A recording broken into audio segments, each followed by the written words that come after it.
Dude, you got a nice pecker, bro. No, I have the largest micro penis in North America. Hit this, Logan Paul. Donald Trump was one of the worst things to ever happen to America. Hold on. Hot take. Oh, Yeah. the fuck out of leg. We're getting married. Oh shit. Oh shit. Wow. What's up, everybody, and welcome to Flagrant 2. I am incredibly excited. We have a major guest Huge today. guest. Huge guest. Probably one of the biggest actresses on the planet. We figured a real icon. We figured because it is Women's Empowerment Month. I believe it's Women's Empowerment Month. We bring on maybe the most powerful woman in the galaxy. Some might say. I'm incredibly excited. Everybody, right now, give I wonder it up who it is. for Gal Gadot. Everybody, Wonder Woman is here. on Flagrant 2. We got Wonder Woman in We the have building. Wonder Woman! Yeah! Wonder Woman, thank you so much for coming. Wow. Have a seat, Wonder Woman. Wow. Okay. Here's your mic. It's good to be a woman. Oh, man, I bet it is. It is so nice to have you here. First of all, I mean, thank you for making the time during this month, especially. You got to be Well, it is all booked up. about women empowerment. It absolutely is. You are even more beautiful in person, I must say. The Yeah. natural beauty. It is a natural. Well, I'm beauty. a Princess Diana, the Amazon beauty. You are, yeah, I just pulse out feminine energy. nonstop. I mean, is that really what the do. look at that? Oh God, okay. that's dangerous. Don't use the weapons out here. You know, this is a Wanna little lasso crazy. you? Yeah, Maybe want to sit Wonder Woman's lap. yeah. I think Now with that clit sticking out of your belt. Let me wait a bit. Oh, what's that? Oh, you know women have penises. they do. That's what they say on the news. Listen, you are so woke, Wonder Woman. Yeah. you are so woke. This to is my notice that. yeah. That's What? What? that's not tinfoil or anything. No, What is that? that is. I'm Wonder Woman.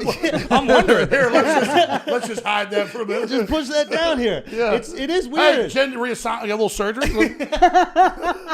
Yeah, you're not a woke Wonder Woman unless you're like, well, maybe I'm not gonna get rid of it yet. Yeah, you got to have a little of both. You're special. You're super powerful. I'm a wonderful woman. You also have a little bit more facial hair than I've seen in the movies. I don't know what's Well, that? that's the thing with the cameras. They soften my voice up a little Yeah. bit, and they I don't want to trim my face hair. That's what a woman has. Yeah. So I That's natural. But then they use the CGI to take it out. Yeah, and We're CGI free, and I don't look as good as I look on TV. no, I'm not making. You see how big my movie was? I did. I'm not objectifying you in any How way. I saved the world in 1984. Yes, you did. You saved it in 1984. It was a very important People year. could wish whatever they were, but wanted, even though they weren't. Like, I'm a man, I want to be a woman. Yeah. The whole movie was about you get whatever you want, you destroy the planet. Yeah, yeah, Maybe that's the whole point. yeah. But it just, I don't want to be offensive. You just seem a little bit different. Is A little more feminine than normal. No, not feminine, but it almost is like you're wearing a wig. I don't want to talk about your body, but That's is kind of that disrespectful. That's disrespectful, dude. You're shaming. You just Am I disrespected shaming? a woman. Shaming, bro. You just disrespected a woman. I don't look. that feminine. is a wig. What's this? I mean, that's your clip, but that is a fucking wig right there. That is a wig. Oh, no! Bitch, you're not. Wait a minute, I'm not Wonder Woman. Well, then who am I? It's a conspiracy. It's a conspiracy, ladies and Oh gentlemen. my God. That glass broke quick. And it broke me out of the trance. I was watching TV. They said that men were women, and I kind of want to be a woman now. Yeah. Yep. Yep. But I think I'm not that sexy chick on Wonder Woman. no, you're not. You're not. Well, what am I? I'm the fat slob. That is Alex Jones. Oh my God! I think we have Alex Jones in the building. He is back, everybody. I actually managed to cut my finger with fake glass. It's sugar. That's a conspiracy. Hold on. that was real. Yeah, Alex, welcome back, man. You're eating your blood? yeah, I'm eating bro, my what's butt. going Wait- on? Yo. Wait a minute. Oh, I don't wait. want to be the only person eating blood. We've got a bottle of adrenochrome fresh from the factory for you, Alex. Over 1,000 children put into that bottle. Oh, easily, dude. Easily. And whites. Wow. We made sure it's white child blood. White chrome. White chrome. Well, that's right, because you've got the walnut chrome. That we distilled down out of this guy. Right here. But let me tell you right now, Yeah. this looks really good. No, that's delicious. You crack that open, drink that whenever That's you all want. yours. I'm going to try to stop bleeding, but I do have something serious to say. The last time that you were here, I felt like you and Akaash had a little connection. We did. Well, I'm a woman. did. He's a handsome man. I mean, it seemed like there was a little twinkle in your eye? It was a love connection. There was. That was not me trying to be funny. Akaash said he had butterflies in his stomach, Yeah. and that's not an Indian dish. Yeah, no. I A little just uncomfortable wanted, with the way you looked at me, even now. even Little now, bit. you Do you want to come back over here? Can we just save that for a little bit? Let's just Okay, do that. good, Let's all just, you know, I mean, you I'm don't give it all just- away too Hey, early. it is Gay Pride Month, all right? yeah, And I'm wearing a tinfoil diaper. yeah, Let me explain how this works. yeah. Please explain this to us. What's the tinfoil diaper about? It's later I will explain, but that's how the radio frequencies. I've already tried to get in here, but now I got to protect it down here. Because they're now going through your dick. Because they're That's right. trying to cut off your dick because that's what they want to do to everybody. Exactly. Like, So you got to hey, protect your you cod. know, the military's paying for this reassignment. I can just got no problem. Yeah, that is true. You just reassign yourself. That's right. But getting serious here, Yeah, this is all performance art. yeah. This Yes. is performance that's art. serious. We're artists. That's serious. We're actually all playing characters. Yeah. Yeah. And they're going to run with a big clip of that saying Jones and Mitzi's performance artists. Of course, when I'm joking around and screwing around, I'm making a performance artist. But when I'm serious, it's a serious broadcast, then it's completely serious, Hillary. And also, Madam President, when you're wrong about something, it's performance art. that's how it Yeah. works. And when you're right, then it's the truth.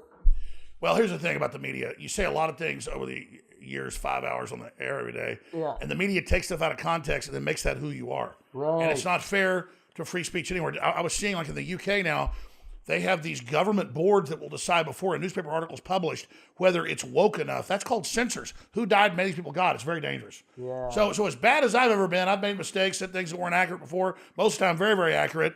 I didn't lie about WMDs in Iraq and get millions killed. Yeah. I'm not the one, that's engaged in all these serious crimes. So here's my deal. As soon as they punish all those folks what they've done, then Alex Jones can be the bad guy. But they're literally just making me the bad guy all the time. Yeah. Is that getting hot for you right there, A little bro? bit. Well, yeah, I mean, hot as in I'm Wonder Woman, yeah. Yeah. You definitely No, but I think we should talk about that in a serious thing. We're getting the comedy. Up front is that No, this is all comedy. This is all jokes. This is all comedy. it is all comedy. But my point is, imagine a world in a country where things are so censored that we have to constantly be thinking about, will the gods of censorship allow us to even speak? That's insanity. And look at all the stuff that's come out. I was on your show a few months ago and said something that they took it down for, which I won't even say, just to illustrate this, which now they admit is true. kosher to talk about. Yeah. Isn't that crazy? That is Do crazy. you feel, well, one, how did you feel about your episode getting taken down after going viral very quickly? But over 3 million views, and the thing was, it was getting bigger as it went. Yeah. So it had that curve that would be, at 50 million views right now, and they can't validate the fact that us having a good time and screwing around because that was pure comedy. It was comedy. It was high comedy. Yeah, that was a magic day. I had a And really good time. sex. It was comedy and sex. And the fake Jamesons we drank, none of it was real. None of it was None of it was real. real. None of anything that we did was real. That's not real adrenochrome. Suit yourself, but I'm gonna tell you. Anyways, but seriously, we've got to be able to have fun. The system knows that, and the way they've convinced us to not have fun is pure bullshit. Cheers. I mean, 20 years ago, you couldn't say shit on the air. Now you can't say mother and father. That's where this is going. The same censors have just changed it over to something Why else. can't you say mother and father? There are major articles out right now where major teaching institutions are saying, don't say mother and father on government documents. Don't say any of that. Don't address children as boys and girls because you've got to be something else. That's literally a group coming in trying to confuse people and then saying we can't question it, we can't talk about it. By the way, big tech's been heavily invested in big pharma. And that's one of the reasons they've been censoring people, medical doctors and others that have questioned the narrative. Science is questioning.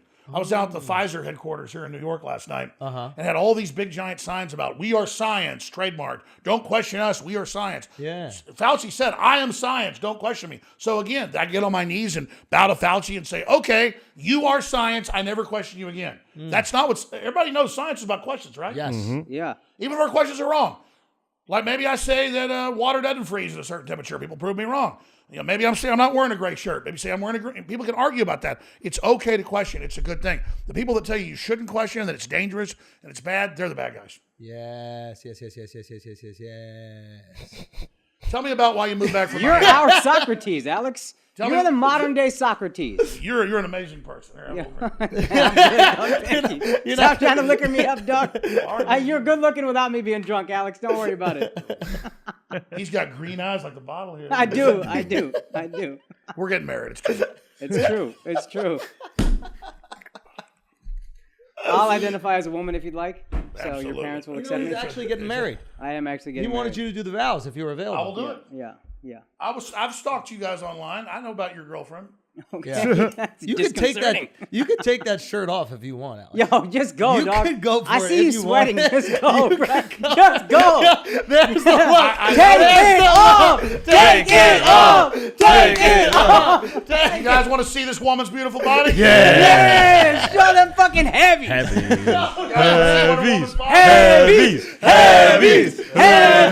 Heavies. Let's go, bro.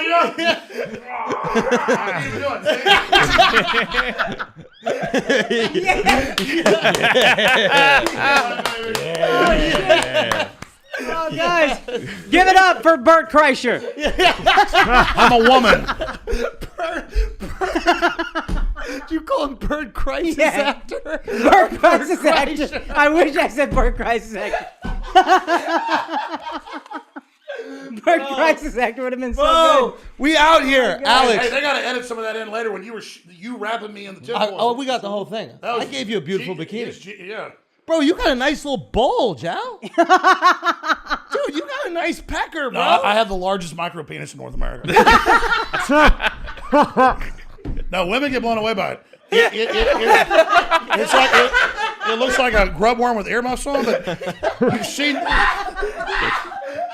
you've seen like seriously like those little balloons you buy at the store that get really big. Yeah. That's me. So you're a grower. Man, women go, this is a trick dick. They'll kind of get this and then like 2 minutes later, like this hurts. So yeah, I got a trick dick. So it starts out small and then surprises them later on. Well, it's like a turtle head. It goes in. Yeah. It actually goes in. Yeah. So I thought, then it comes out. Like an alien, the mouth. Yeah, the little mouth inside the mouth. Yeah. Are you circumcised? Huh? Are you circumcised? Yes, I am. Yeah. That's my boy. That was the first We're not vaccine. going to pull the pee-pee out. No, don't pull it out. No, we've man. already identified. He's not circumcised. That guy right there. Ladies like that. Do they? Do they? Why all do they like it?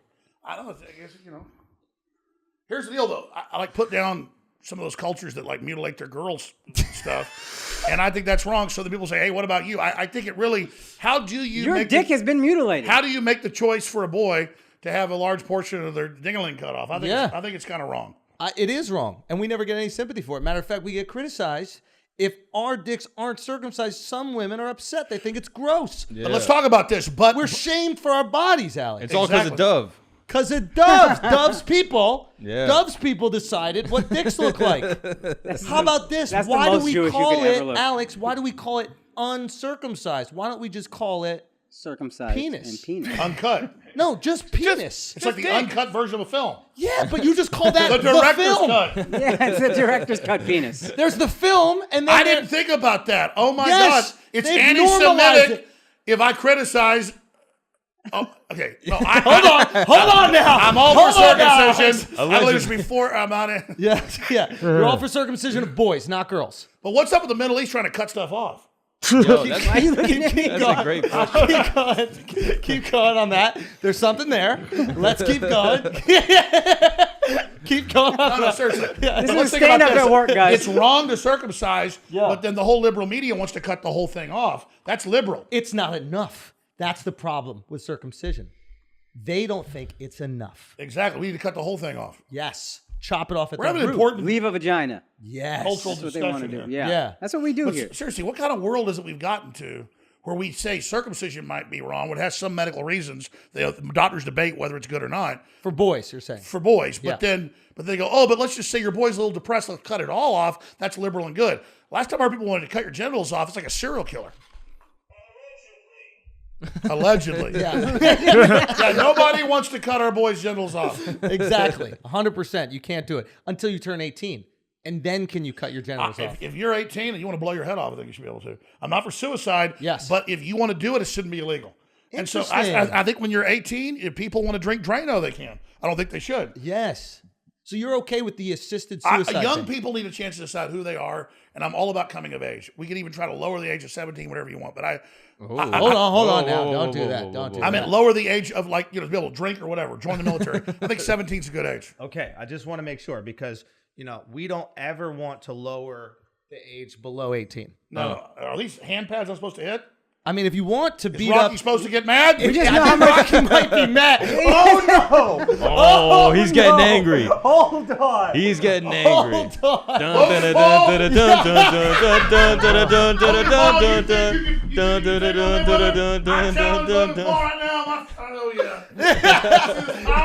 Hold on. You challenge Logan? Yeah, You call him challenge Logan out. and Jake together? Would you beat them up together? And Mike Tyson at the same time. Okay. I'll beat all their ass. There you go. Oh gosh, get the mic up to him. Hold on a second. Hold on. So right now, I just want to make sure we have this on video. You're declaring that you would take out both of the Paul brothers. I'm telling both the Paul brothers, if you don't get in the ring with me at the same time, you're with Jeffrey Epstein. And I'm going to steal your hat. Let me see what you do. Take this, Logan Paul. Jeffrey Epstein, fuck you, bastard. Oh shit!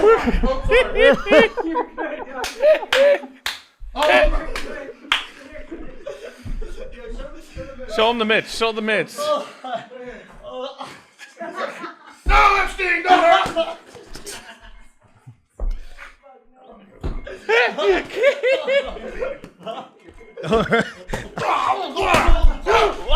Damn.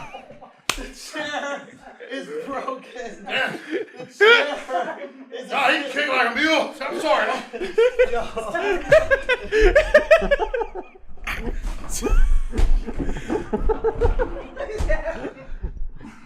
You got 5 seconds to get up. 5, 4, 3, 2. He's still going. Oh, can't be stopped. He can't be stopped. Get in there. Oh. Take those gloves off him. He's getting too riled up. Oh no, he looks good. The I gloves. just beat Jake Paul and Logan Paul. I'm the world champion. Yeah. Woo. That right there. Oh. That right there is Alex Jones, the future world champion of boxing and the conqueror of all I think I just pedophiles. proved it. Dude.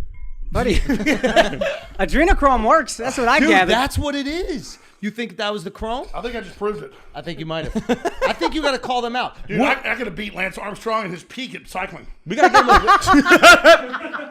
get Alex a robe to join our cult. Al, do you yeah. want to a robe so you can join our cult? Yeah, we got it. Yeah. What's the cult? Oh, it's still figuring it out. The cult of flagrancy. I like being a flagrant. All right, cool. Standard cult, you know what I mean? Human sacrifices here and there. You Nothing gotta big. adorn him with the robe. Okay. Out of respect. You have the robe right All there. right, I'm relaxed now. Okay, good. Everybody just calm down. We're going to get you a robe. Everybody gets their own mask, and it'll be really fun. You could be a lion because you're strong, you're powerful, and you're the king of the jungle, if you'd like. And the whole joke is we have to bow down and everything's a big joke so then the little overheard dweebs don't take us off. What is that? What is that? YouTube censors. Oh, yeah. Overheard dweebs. Overlord dweeblets. Is that what you call them? Yeah. They're loving this. Now, is there anybody you would fight in celebrity boxing? No, I've gotten really fat and out of shape, so I'm No, buddy. Well, You look great. Logan Paul would beat all those guys. It was a joke. Yeah. Maybe you could. You look pretty tough. No, they kicked my ass. If he gets on your shoulders together, you can do it. Together we could definitely beat them. Together we could Voltron? beat them one. Like the Yeah. Master Blaster, yeah. Yeah, 100%. Yes. This guy be the head over here. Yes, Yeah. Dovitz, you're 'Cause going to be he's- the head. Because he's the Jew. Yeah. Does your Well, since you get up with circumcision, you'd be the pee-pee. On Voltron. 100%. Hey, was it annoying to you or satisfying that Jon Stewart joined the ranks of the conspiracy theorists around the world? Well, I'm not allowed to question the origin. Google said... This is art, dude. No. art. Google said you're not allowed to question the origin of the lab. I believe it came from a wet market. Google tells the truth. Yeah. 100%. Now, I think Jon Stewart should be banned. He should. I think John... No, I'm serious. It's dangerous. Like, they took our last episode down because I said that. Yeah. I think Jon Stewart should not just be banned for saying that there's a lot of evidence that came from a lab. Yeah. At Wuhan. I think he should be arrested. Yes. Arrested. Oh, yeah. And What what he- else? Hung? Maybe hung. Well, let's... Whatever jury decides. Yeah. The point is, speech is dangerous. We know it doesn't work. Let's get rid of it. I agree. I couldn't believe it. He made jokes about it and said, Disgusting. a penguin kissed a turtle. It was funny. This isn't a laughing matter. Yeah. Big tech and China, They tell us what happens. We follow that. Yes. Medical doctors tell us there's some other treatment. They get arrested too. 100%. Shut down speech. That's the American way. I like where you're going with this. No, I mean, I'm serious, man. And how can we support big tech in that? What can we do? How can we play our part? I mean, How can we be good patriots in shutting down I think you freedom can of just speech? report and call for anyone that calls for free speech to be banned permanently. Okay. So Rogan, we got to take Rogan out of here. Oh, well, yeah. I mean, obviously. Yeah. He's mean- the first one. I think we got to go get He's him. obviously a white supremacist. I mean, that's what. No, people all the time like saying you're a white supremacist. I go, they don't even say why. They just say it. Yeah. Or now it's like it's all the same stuff. But Is Al a white supremacist? Because he was wearing whiteface just now. if he supports free speech, he is. But if a black All guy wearing about free whiteface, he's They were saying Kanye was like a white supremacist. oh my He god, supports free speech. and he has white kids. Yeah, I don't want to all go, Alex Jones on you. No, but seriously, I mean, we all got our real problems, but it's big corporations distracting us. Like some of the biggest tech companies run slave camps in China. That's on record. With like the worst conditions, but they fund Black Lives Matter. It's not that people that care about Black Lives Mattering are bad. It's that corporations are hiding behind all this wokeness. So it's a it's a shield for them Shield to do of their wokeness, fucked up yeah. shit. It's a shield of wokeness. I mean, that's why these big corrupt, like you watch defense contractors now, they're like, and I'm saying we still need weapons. I'm not saying they're overall bad, but you turn on like Lockheed Martin's like a black guy, hey, and like all the ads. So now it's like, wokeness is now the defense contractors. It's like, Lockheed Martin wants transgender. It has nothing to do with it. It's a total distraction. Yeah. So it's not even against a transgender or against a black guy. It's like, what is a corporation that makes cruise missiles telling us about this? Because it's a distraction. And don't you might think be. that like people would be insulted, like if you were part of those communities, if you're a black guy, if you're trans, like wouldn't you be like, oh, you're just using me so you can get away with your bullshit? There's a good word for it. It's what is the word for it? They're basically expropriating people's identity and like using it as a camouflage for what they're doing. It's patronizing. Yeah, it is a little patronizing. Because I always grew up wanting everybody to have freedom, loving everybody, not looking at what color somebody was, but what they did, what they stood for. Like a restaurant's got great food, I don't care what color you are. Music's great, I'm going to go listen to it. Yep. Clothes are great, I'm going to go buy it. Ass is fat. You don't care what color it is. Exactly. Poetry's great. Yeah, Poetry. One woman's got the curves. Whatever it is, you Poetry, hear it. LGBT. Yeah, you hear the thing. You hear it, you know it's good. So culture is the culture of what we love and what we experience. So I'm all about experiencing new cultures. But when I'm trying to get force-fed some corporate culture that's got rainbow stripes on it and a Black Lives Matter fist, but that's not even what that is. That's just the corporations that know they've run away with the whole future just trying to just camouflage At what themselves. point do you think people will start realizing the corporations are just phony and they're doing this to make a buck? Well, I'll be honest. I'm not against capitalism. I'm not against making a buck. I'm mad at corporations trying to get us to fight with each other while they run off with all the money. Oh, they're like, I'm on your side. These other corporations aren't. So you should support me. Exactly. Like I saw a cartoon that showed like a fat cat sitting behind a desk and the left's all yelling at him. But all of a sudden the fat cat's got a rainbow flag and everybody's worshiping him. It's camouflage. It has nothing to do with anything. Is there a corporation that does it right? Is there a corporation that stays out of the way? Like, does Coca-Cola try to be woke?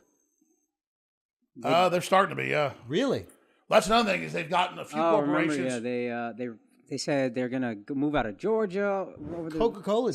something with Georgia Over and the the voter baseball game. the All-Star game. Maybe they weren't gonna something over voter restrictions. They're all involved. That's what's sad is, like, if I go to a football game or a baseball game or anything, it's really true. I don't want politics. I don't want right wing or left wing. I want to forget about this. Yes. But I try to go see movies now and it ruins them. It's just like everything is a message. Everything. Yeah, Like, here's the deal. I got 3 daughters. I'm all about women having any job they want, going to space, being the boss, being the president.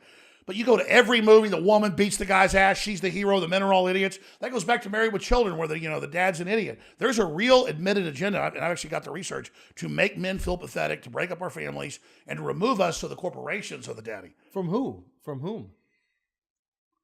Like, who's doing that? You said you got you a got memo the on docs. it. Who Like, said that? The Tavistock Institute, a lot of those different corporate groups in the 60s and 70s said that was their plan. Okay, well, it goes back to the Carnegie Endowment.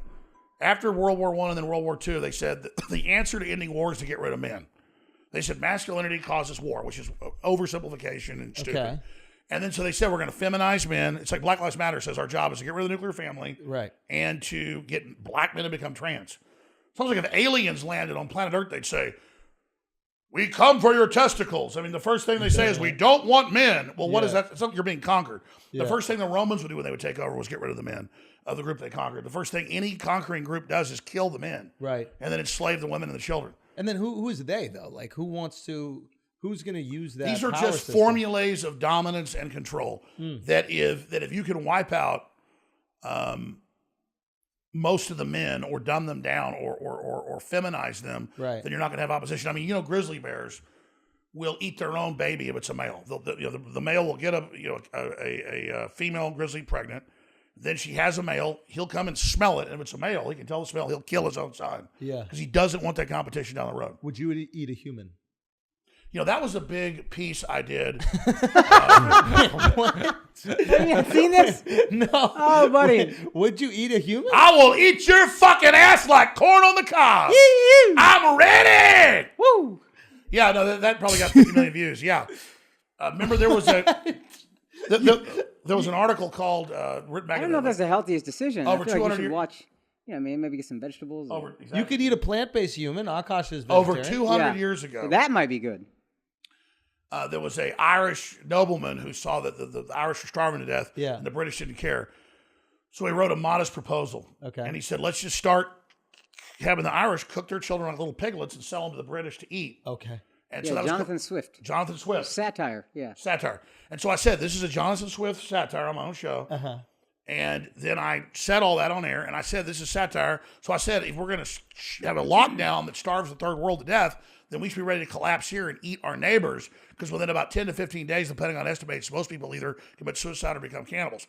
So I said, then within that spectrum, I'm ready to not watch my children starve to death. You leftists that want the lockdowns and want everybody starving to death, I will eat your ass. It was all a satire.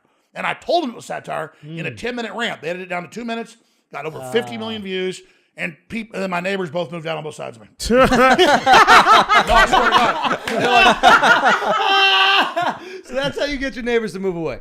Well, that's the trick. It sounds like you won, dog. Yeah. It really sounds like a big win. Did you buy their houses when they left? No, I don't have that much money. I ain't got Joe Rogan money around here. All right, guys, we're going to take a break from this chaos for a second because I got to make sure that you keep your hair. We don't need you walking on to set with a wig on. We need you to keep the hair that you were born with, your hair, the hair that you deserve, and you're going to do that with Keeps. I've been doing it for the past decade. That's why your boy got a full mane right here. I'm not playing around. Also, my guy, Akaash just got on the Keeps. Sat in a couple barber chairs. They looked at my hair and they're like, what's going on at the top? I said, Keeps it is. Keeps it is simple as that. I get a text message. I say, this is a no-brainer. I'm telling you, you guys got to get there before it's gone. Don't wait for it to be gone to decide you want hair again. You do it with Keeps, and it's literally that simple. And I can't even begin to explain how affordable this is, okay? Literally, treatments start at just $10 per month. Keeps offers generic versions of all the stuff that you need, discreet packaging, and proven results. Keeps has more 5-star reviews than any of its competitors. And remember, prevention is the key. So if you think it could be going, if you're even questioning it a little bit, you hop on that Keeps immediately because it can take 4 to 6 months to actually see the results. Act fast. I'm telling you, man, this is the way to do it. Easy, dude. 1 pill a day. That's why I love it. That's why you should do it. Just do it. Get on it. And this is how you're going to get it. You're going to go to keeps.com/flagrant to receive your first month of treatment for free. That's keeps.com/flagrant to get your first month for free. Go there right now. This episode is Alto. I'm drunk. This episode is also brought to you by MyBookie. Guys, if you're gambling, I want you to make some money. And here's how you're going to make money. MyBookie is going to match your initial deposit up to $1,000. Just think about that. If you have $1,000 to gamble, you put it in, MyBookie is just going to give you $1,000 more. That's crazy. Double up. Literally a double up for you. Make all that fucking money. You know we got the playoffs going, and there's interesting matchups. Shit could go south very quickly, as you've seen for many of these teams. So get in there. Put them bets out at mybookie.ag, all right? Mybookie.ag is the one. And if you want that initial deposit bonus of $1,000, up to $1,000, okay? They're matching yours up to $1,000. All you got to use is our promo code Flagrant at mybookie.ag. Again, promo code Flagrant to claim your bonus at mybookie.ag. You never know what could happen. Now let's get back to the show. How much money do you have? Not that much. But you got to have millions or something. Nah, You you have doing full all right. security detail. You doing all right. Taking helicopters. You might and not be shit. pre-Twitter censorship, but you're doing all right. You got to be doing okay. You got a lot of people who love you, support what you do. Here's the deal. At the end of the day, I'm not trying to make money. Money's just a symbol of energy I use to do what I want politically. I could have, I had the head of the Kissinger group about 14 years ago. He even did it in front of my crew members, and it wasn't off record, so that's why I tell the story. It's happened other times too. And that Kissinger group's the top of the deal. Yeah. Rothkopf, he'd written a book, Superclass, and he wanted to come on my show, and I said, you're coming on my show while we're on the phone. It's radio, TV. He goes, no, I know you're Alex Jones. You need to come to New York. You're the leader of the populist movement in America. We can get you a really great job, blah, blah, blah. You're going to make billions. It's a great thing. And he's like, you just need to stop what you're doing and come on up here. And I'd already had him try to buy me off before, other groups. And he said it all in front of my old producer who still works for us, John Harmon. And this is like a 20-minute conversation to him saying, just come to New York, man. We're going to, it's okay. We got it all set up for you, everything. And he still went on to the interview and then basically said, oh, you're an idiot. You're going to lose, and hung up on me at the end. But I mean, that's an example of, that's an on the record, somebody saying, Come on board. come on board. Yeah. So Well, yeah, because you're a powerful mouthpiece. People listen to you. I was on about 300 radio stations back then and getting really big. Yeah. And I had my own independent, one of the only independent people, but they buy everybody. I'm curious. On your way up, this is a serious question. On your way up, at what point do you realize I'm really good at this? I'm really good at this. People listen to what I say, and I could have serious influence in American culture, if not. That's a great world question. culture. You have that thought. Hell, I had that thought 15 years ago, and then you just get wild on air, and that's what they're listening to. You're being real, and then a lot of it's hyperbole, a lot of it's serious. Yeah. You're not lying to people. When you're joking, and then they take it out of context. But then I realize there's people that listen to me as if all of it's serious. And so I screw around on your show because people know we're having fun. Yeah. But on my own show, I don't ever do it anymore. Yeah. Because either the media misrepresents it or my own listeners, some of them. Don't you miss it? Oh, absolutely. Don't I you miss miss it. just wilding out, having fun, saying whatever the fuck you want? Well, absolutely. Because as a gun owner, every time there's a mass shooting and they say all gun owners are to blame, I want to just throw that back to you. Kind of like when Nadler here in New York got asked about Antifa when they were burning down half the country last summer. And he goes, they don't exist. Well, Antifa does exist. But where are they now? What happened? So Biden wins and then it's all over? They're still tagging people here and there. But yeah, they're trying to keep conservatives. Christians can't have prayer vigils. They can't march down the street in a bunch of cities. They're fascists. But my point is that, because I wasn't clear about it, it's my fault, is that he just came out and Nadler just said there is no such thing as Antifa. So when people would accuse gun owners in general of being behind mass shootings, I'd say, oh, yeah, that just doesn't exist either. I mean, you're kind of playing that same game. And people go, oh, my God. But then, see, I see the power I've got as almost everything I cover is serious. So when I make a satirical comment, I can't do that anymore because it'll be taken out of context. But here you could do it. Here I can do it. Yeah, but they'll even, man, I'm telling you. And again, it's not that they have the power to censor.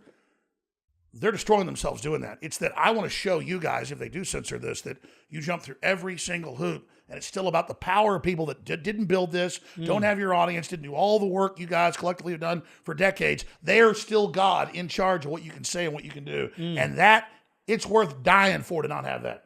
Have these people that have no damn talent over us, misrepresenting who we are and lying about us and dividing us. I do agree they have no talent. That I firmly agree with. Isn't there like The people running it, though. Yeah, the people 100%. running it. But I mean, the head of YouTube, I'm not even against this woman. She goes on stages and goes, I was talking to my girlfriend, and she said, why is Alex Jones still in there? And I said, I agree. And then my son said, I listened to him, and I said, that's it, he's banned.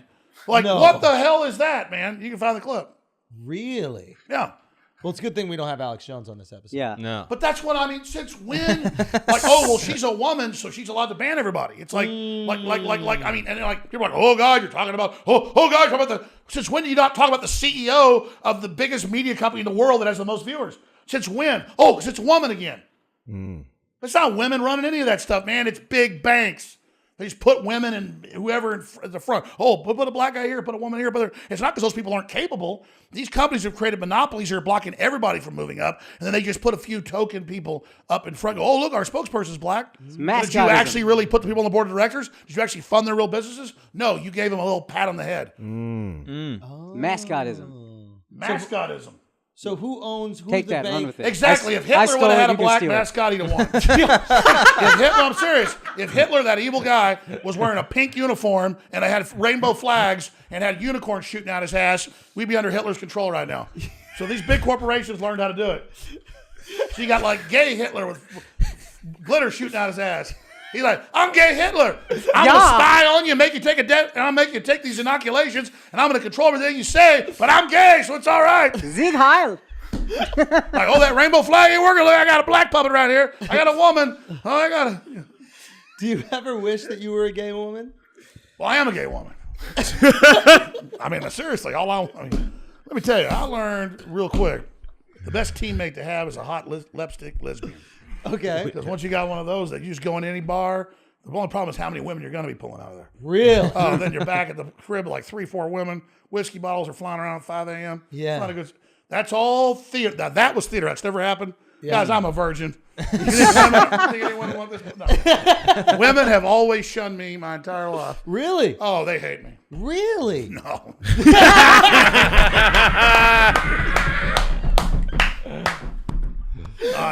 So you had a lipstick lesbian co-pilot. I've had to cut back from, at one point 5 women a day, because You were at 5 women a day. I have done that a few times. 3 a day is a good moderation. Yeah. But, How many you had before you came here? It's about 3 p.m. How only many? one. I'm married. I was the best lady ever. One lady. Oh, Wow, I see bravo. it. Good for you. But she's my co-pilot. Oh yeah. So she brings other women over. No, Whoa, dude. She might. You never. She's over there listen- once tonight. You'll meet her. She's a good Of girl. course, it'll be great. I'm not going to say her name No. because we got to protect. Hey, like Is we it said, public record? This is all theater. This is theater. You might have a husband that you bring to dinner tonight. Don't tell me I'm married. Did we just out it? Did we have to cut it? Listen, Did we just Joe out Rogan, Alex Jones Him and Joe on got the married pod? 2 years ago secretly, and I don't know why Joe sucked me into this. They tie me up, the things they do. We don't tie you up. You've never been tied up, No, Alex. we're a fun cult. Yeah. Yeah. No, but being It's serious, sweet that was a things. joke too. None of it's real. This is party time. Yeah. This is not adrenochrome. No, but seriously, You're afraid to drink it because it says adrenochrome. You are afraid to drink I kind of do. I see you open it, figure it out, and put it Because down. normally I'd already be done. I know. Oh my god. I believe you. You want me to drink some? No, I believe you.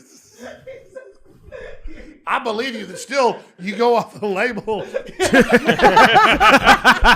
Hey, but let me just get back to what you said. That's a really complex question that I want to answer. What was the question? You were saying, did you ever realize how much power you got? I think we need to realize how almost all of us have power. No, not power. I'm curious before. Did you ever go, oh shit, I'm good at this? But that's what I'm saying. But then it's the realization of then, yeah, I'm okay. I realize I'm good at stuff until I'm really bad. Like some stuff's really good, and then something comes out really bad. You're really good at talking. You're really interesting to listen to, and you're really fun to listen to. So I'm curious at what point you realize that. Do you first go, I think you should shave your legs on there. Sorry, go ahead. I apologize. When do I realize? Go ahead. Brought to you by Man. Those are some beautiful ladylike legs. I want to shave myself. You got ladylike legs, dog. Well, that's like a beautiful model. I do have a nice leg, don't On the I? row. Look at that right there. That's a nice little point out. But listen, that's your man right there. You can't be talking crazy like that in front of him. He might get jealous. I need to get you both fighting with each other. You actually might have another fight. You know that there's someone else that really likes Akaash. And he thinks he got there first, and he happens to be the UFC middleweight champion of the world, one of the greatest fighters in history. Israel Adesanya heard that you were hitting on Akaash, and Akaash was his boo before, and he had this to say, Alex. Dudes love me, Alex. Some nightclub. I love you, boo. Mwah, looking nice today, by the way. Tell Hey, Alex, thank you, Doug. what's his name? The fucking, what's his name? He was looking at you all crazy. Next time I see him, I might have to slap him, motherfucker. Who, Alex Jones? Alex Jones or Dylan? Yeah, he was looking at you all crazy. I had to tell him, nah, Alex Jones. Oh, yeah. Tell him to back the fuck up. All right, you can get the You might have some serious might have sooner than later, my brother. You might have we some got a feeding frenzy going over you. Hey, I've done it. I did what you're trying to do with Andrew and me. I got dudes fighting over me. He's got dudes fighting. You have to go up against the UFC middleweight champion if you want Akaash's cheeks. I think he wants me. So it's not about Akaash. It's It's actually about me. you? Oh wow! We've been dating for a while. I mean, You and Israel. That guy on TV. Yeah, that's Israel. Whatever his name is. Yeah, Yeah. yeah, yeah. I'm telling you. Yeah. No, he don't. No, he don't want to join with Israel. This guy. You know, it's a touchy subject. You know what I mean? That's another joke. Anyways, go ahead. Get back to the big question. Yeah. And find a guy named Palestine, he'll fuck the shit out of him. No. I realized a long time ago that being on air having fun is powerful. But I tell you, I got to know Mike Judge like 10 years ago, but I knew him Great before Mike that. Judge, Beavis and Butthead. Yeah, and King of the Hill. Idiocracy, Office So we're out at this Space. bar. We're out at this bar drinking with some friends, and he goes, in his own voice. I can't copy his voice, but he's like, You just did your voice. I was watching. Tried to do an impression of someone else. Yeah. and He just goes, spoke like you. I based King of the Hill off you. No. Yeah, and I'm sitting there going, excuse me? And he goes, well, you and those other two hillbilly guys you do these shows with, back in like 1995, 96, I was writing King of the Hill then. And years later, I'm at his house. He goes, yeah, here it is. He like pulls out a videotape and like puts it in, and it's me on Access TV and it's notes and everything. But see, I didn't even realize when I was on Access TV. What character? You're Hank or Boomhauer or It's what? a composite of all these hillbilly rednecks that he would watch to then riff off of to create the character. So it's a distillation. But yeah, the guy that is always whose guy's always a conspiracy guy about helicopters. I think I know who you're talking about. I think I remember that character. He was married to like the Native American girl or something like that. Yeah, and he thinks his son is like obviously Native American. Yeah, but he never picks up on it. Yeah. Yeah. Anyways, Hale Gribble. Yeah, that sounds right. Yeah, no, this is a real video. They took me off YouTube, so you can't see it, but you can find it somewhere. It's Alex Jones interviews Mike Judge. He told the story on video. But the point was, I was realizing, like, wait a minute. I was on the air in like 1996, and that influenced King of the Hill massively. And so I learned all this stuff later. But I mean, I learned like stuff you do. You're having passionate, talks about things. You don't always see the effect of it, but everything just kind of bounces off everything else. And so I just realized that. But I'd And that say was before the internet, yeah. right? When you were popping, so you didn't really know how big you were. Well, I was on Access TV in Austin for the first few years. Then I got a local radio show. Then I got syndicated. But enough about that. I'm just saying, like the internet tells you immediately. Yeah, there's no feedback. Think about old TV. You watch TV. You read a newspaper. It didn't two-way know what you were reading or thinking. Right. Yes. It wasn't. Think about TV now. It watches you as much as you watch it. And you get to talk back. You get to tweet at the star. You get to whatever. Back in the day, you just watched and then you went about your day. You weren't like, hey, I'm going to tweet Jennifer Aniston on Friends. You just watched Friends and then went to sleep. And it was much more relaxing. I'm not against interfacing and things, but that's all been abused massively. But trying to answer your point, because it's really Don't worry important. about that anymore. I never sat there and realized how much a big effect I was having till about 10 years ago. I never really went out on the road. Never really went out and did big events. And then Trump was running, and I would go to some of his rallies, and like I was being mobbed as much as him. And the media saw that and freaked out. They're like, Alex Jones is the enemy. So then they started like making up all this crazy stuff and saying I ran Trump and told Trump what to do, and I was Trump brain. None of it was true. But like, I mean, I'd be at events though. My Secret Service like, Commander Jones, go right in, because they all believed the media that I was like in charge of Trump. And as fun as it is to say I was, none of it was true. He'd been on my show and stuff, but it was like because the media said. So then I learned that next level of like every channel is saying Alex Jones runs Trump. Alex Jones is a psychotic. Alex, look at these crazy things Alex Jones did. So they'd edit all these weird things I did and funny things I did and joke things I did all together, and then it only made me bigger. So then they thought it would hurt Trump, made Trump bigger. And then they went totally insane after that. So I've just experienced all the weird corporate heads like trying to figure out how to destroy me. They could have just ignored me early on. They made me like way bigger. And then it doesn't matter. Now I'm like this demon symbol to them that they want to destroy. But they tried to bring you in. Yeah, some of the, but they're not all like. Not necessarily the media outlets, but the people of power, these institutions. Yeah, that make before I decisions. got really huge. As a mouthpiece. Because they're getting everybody though. Yeah. So that, I guess my follow-up question to that is, you're not the only person they've tried to do that with. Oh, they do everybody. So who are the other people that they've decided you're going to be the mouthpiece? Is Andrew Yang one of those people? Like Absolutely. Andrew Yang is 100% somebody that's been called in the room. That's and given the universal credit score and universal income, and that's all Davos Group, UN, Klaus Schwab stuff. Really? Allegedly. Allegedly. You have to introduce the button. Yeah, we have a button that Because we says can't talk about a guy running for public office. God forbid. God forbid Oh my we have God. an opinion on the mayor. Shut up! I deserve double slap. Give me another bottle. That's right. Get another bottle. Do we have one? All right, grab it. But okay, so Andrew Yang, a perfect example, right? He gets brought in. He runs. He has an interesting campaign. Maybe he's separate from these influencing factors, right? These powerful people. And then all of a sudden he gets a job at CNN out of nowhere. When he gets a job at CNN, wasn't he like a commentator? When he gets a job, is that how you know? You're like, oh, okay, he's plugged in. I have nothing against Andrew Yang. I see how when he was unpopular, they kept pushing him, and then I know what the Davos Group initiative. What is the Davos Group? Like, break that's that Klaus down for us. Schwab. What is that? Break that down for us. If you go down to the UN building in New York, it's a few miles from here. It's all like, you won't live in cities soon. You won't have families soon. Soon you'll live in communes, which is literally like living in a tent city or living permanently in boot camp. And it's like communism.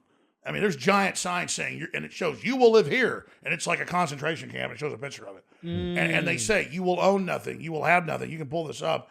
It's super creepy. It's super out of control. But I'm not allowed to reject it. I'm not human, so I love it. I love Andrew Yang. Yes. I love Bill Gates. I love the shots. I love it. I want to live in a commune. I love it. I love it. I love being hit in the head with bottles. Well, I'm not going to do it just yet, but anyway. Okay, so just build that suspense. We're going to build it. It's going to sit there. It's going to be nice and good. You You might have to hit me, but be careful. You can cut your finger. I'm smart. I know. I'll hit you in the back of the head. Can you? Thank you very much. So, okay. So I guess my curiosity is, who are these other figures? So Yang is one of them. You think he was brought in. They bring you in. They sit you down like they did with you. And they're like, listen, you're an influential figure. People listen to you. They care about what you have to say. I'd say it's more like baseball cards. Okay. These globalists collect baseball cards. They collect yachts. They collect mistresses. They collect art. And then anybody they see that's an up-and-comer, just like Hollywood tries to sign, a good star, or music would try to sign up Jimi Hendrix. I mean, they just go out and talent scout and try to buy everybody up. And everybody gets the same speech. Oh, you're going to be a big star. You're going to, you don't want to be on this crusade. You want to be on this big star. And you'll be able to influence us once you join us and work with our larger agenda. You'll come to these meetings and all the rest of it. But I already had family and people that were, involved in some of that. Yeah. And I already knew the story. Right. Already knew what was going on. Right. Okay. And then can you tell me any other people you think who are also part of this? Hollywood people. Name names. It could be Hollywood. It could be politics. Like, just who are the people that we've looked at and you're like, why the fuck are you famous? Like, do you ever look at someone and go, why the fuck are you famous? Well, that's like The Rock. You look at The Rock and you go, that guy is super funny. He's photogenic. He's super good looking. We know why he's a movie star. Exactly. Arnold Schwarzenegger. You know why he's a movie star. But yeah, a lot of these people who are the fakes, it's because they are little corporate mouthpieces that go out and say what they're supposed to do. And I think somebody like this, like Stephen Colbert, he was funny as the Stephen Colbert character. He was really good. Yeah. Whenever the jokes were being written by Jon Stewart. Now, or whatever it was. The point is that now they admit, like, Charles Schumer, the senator of New York, calls him and says what should be in his bits. No. That's in the news. No. Same thing with some of the funnier late night guys who used to be really funny. Yeah, I wonder, why aren't they funny now? Yeah. They admit in the news that they get calls from Democrat spokespersons, and like Senator Schumer goes, I'd like you to talk to this guy. He's my cousin. He's a funny guy.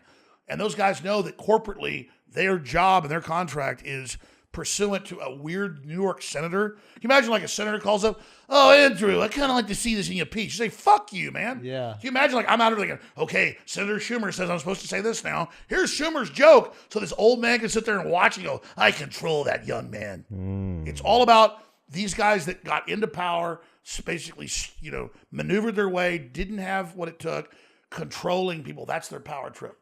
So the power trip is finding these figures that do have talent and then utilizing that talent to exalt their opinions and views on the world. Absolutely. And let them build up and get a following. First, so they have the trust of the people, and then we flip them. Bingo. And the people that they don't flip, they got to silence. Yes. And that's what happens with you. They tried to do that with Joe. Instead, we just rush the whole fucking system, say, fuck you, and we have a whole new renaissance. Because all a renaissance is, it's not a utopia. It's saying all the old fucking weird shit, we throw it out. All the old weird shit's like, oh, rainbow flags, oh, look, black people. It's all exploiting gay people and black people. There's nothing to do with rainbow flags and gay people. They're just literally sitting there putting that out. We need a total renaissance to overthrow the entire thing and empower everybody. What you're saying is, you're not saying let's get rid of rainbow flags and black people. That's what it sounded like. You're saying people they're mascotting the rainbow flags and the black people. Get rid of the front. Get rid of the blacks. Imagine if I walked in here today and I said, I really like black people. Yeah.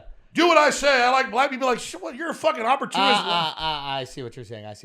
But this is interesting. No, I'm saying they can't. Don't get rid of rainbow flags and black people. No, get rid of the people that are using rainbow flags and black people. I'm just saying, stop listening to them. Yeah. Like when some defense contractor has a rainbow flag, you're like, dude, that's not.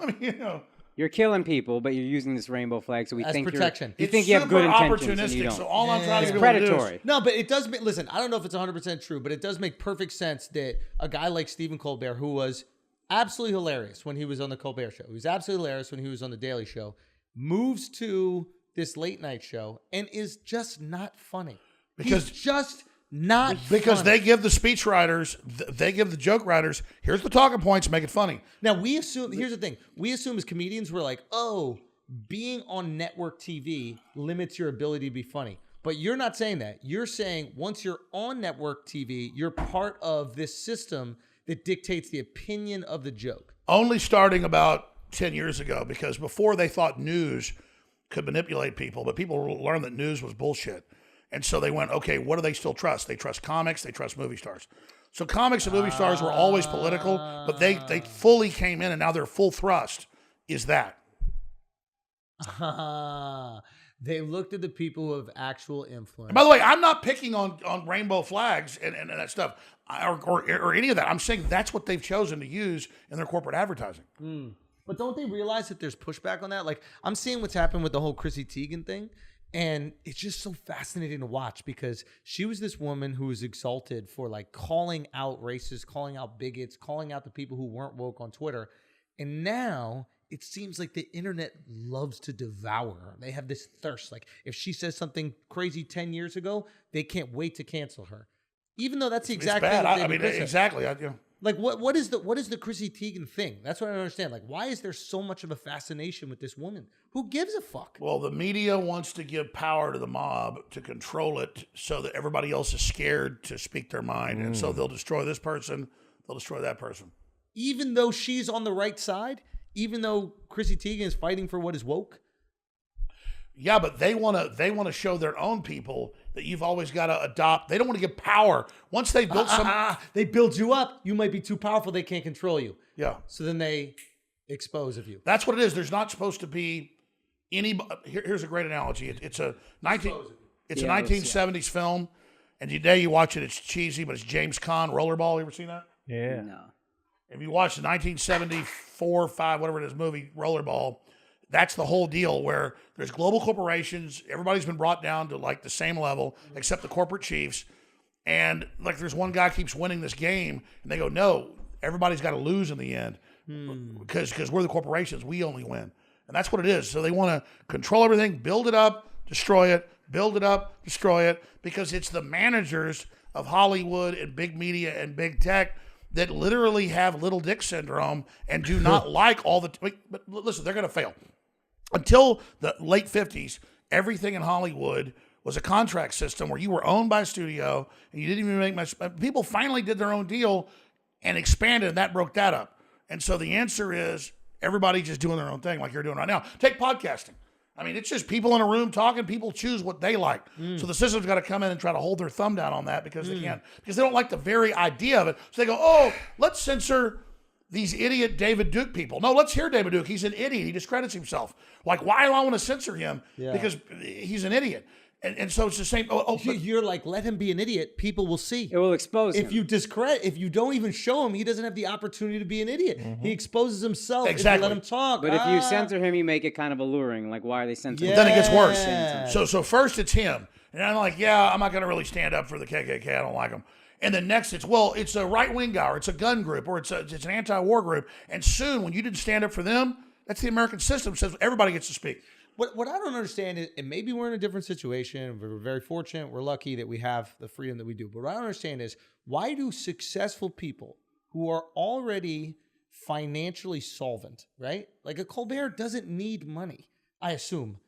Jimmy Kimmel doesn't need extra money. Why is it so easy for them to be like, okay, I'll just say whatever you want? That you're already worth tens of millions of dollars. They get in the groove, and that's what they do. But what, they just need to be patted on the back? They need to be told that they're great? They need to be invited to the party? Like, Jimmy Kimmel was famous from The Man Show. He was famous from whatever he did before that. Here's why it happened. Here's why it happened. This is a big secret, which I only figured out last year. Donald Trump was one of the worst things to ever happen to America. Whoa. Wow. Whoa. Hot take. Hold on. Hot take. Oh, bingo, baby. That actually kind of feels good. It's like a massage. You okay? I think you're good. Okay, go on. No, seriously.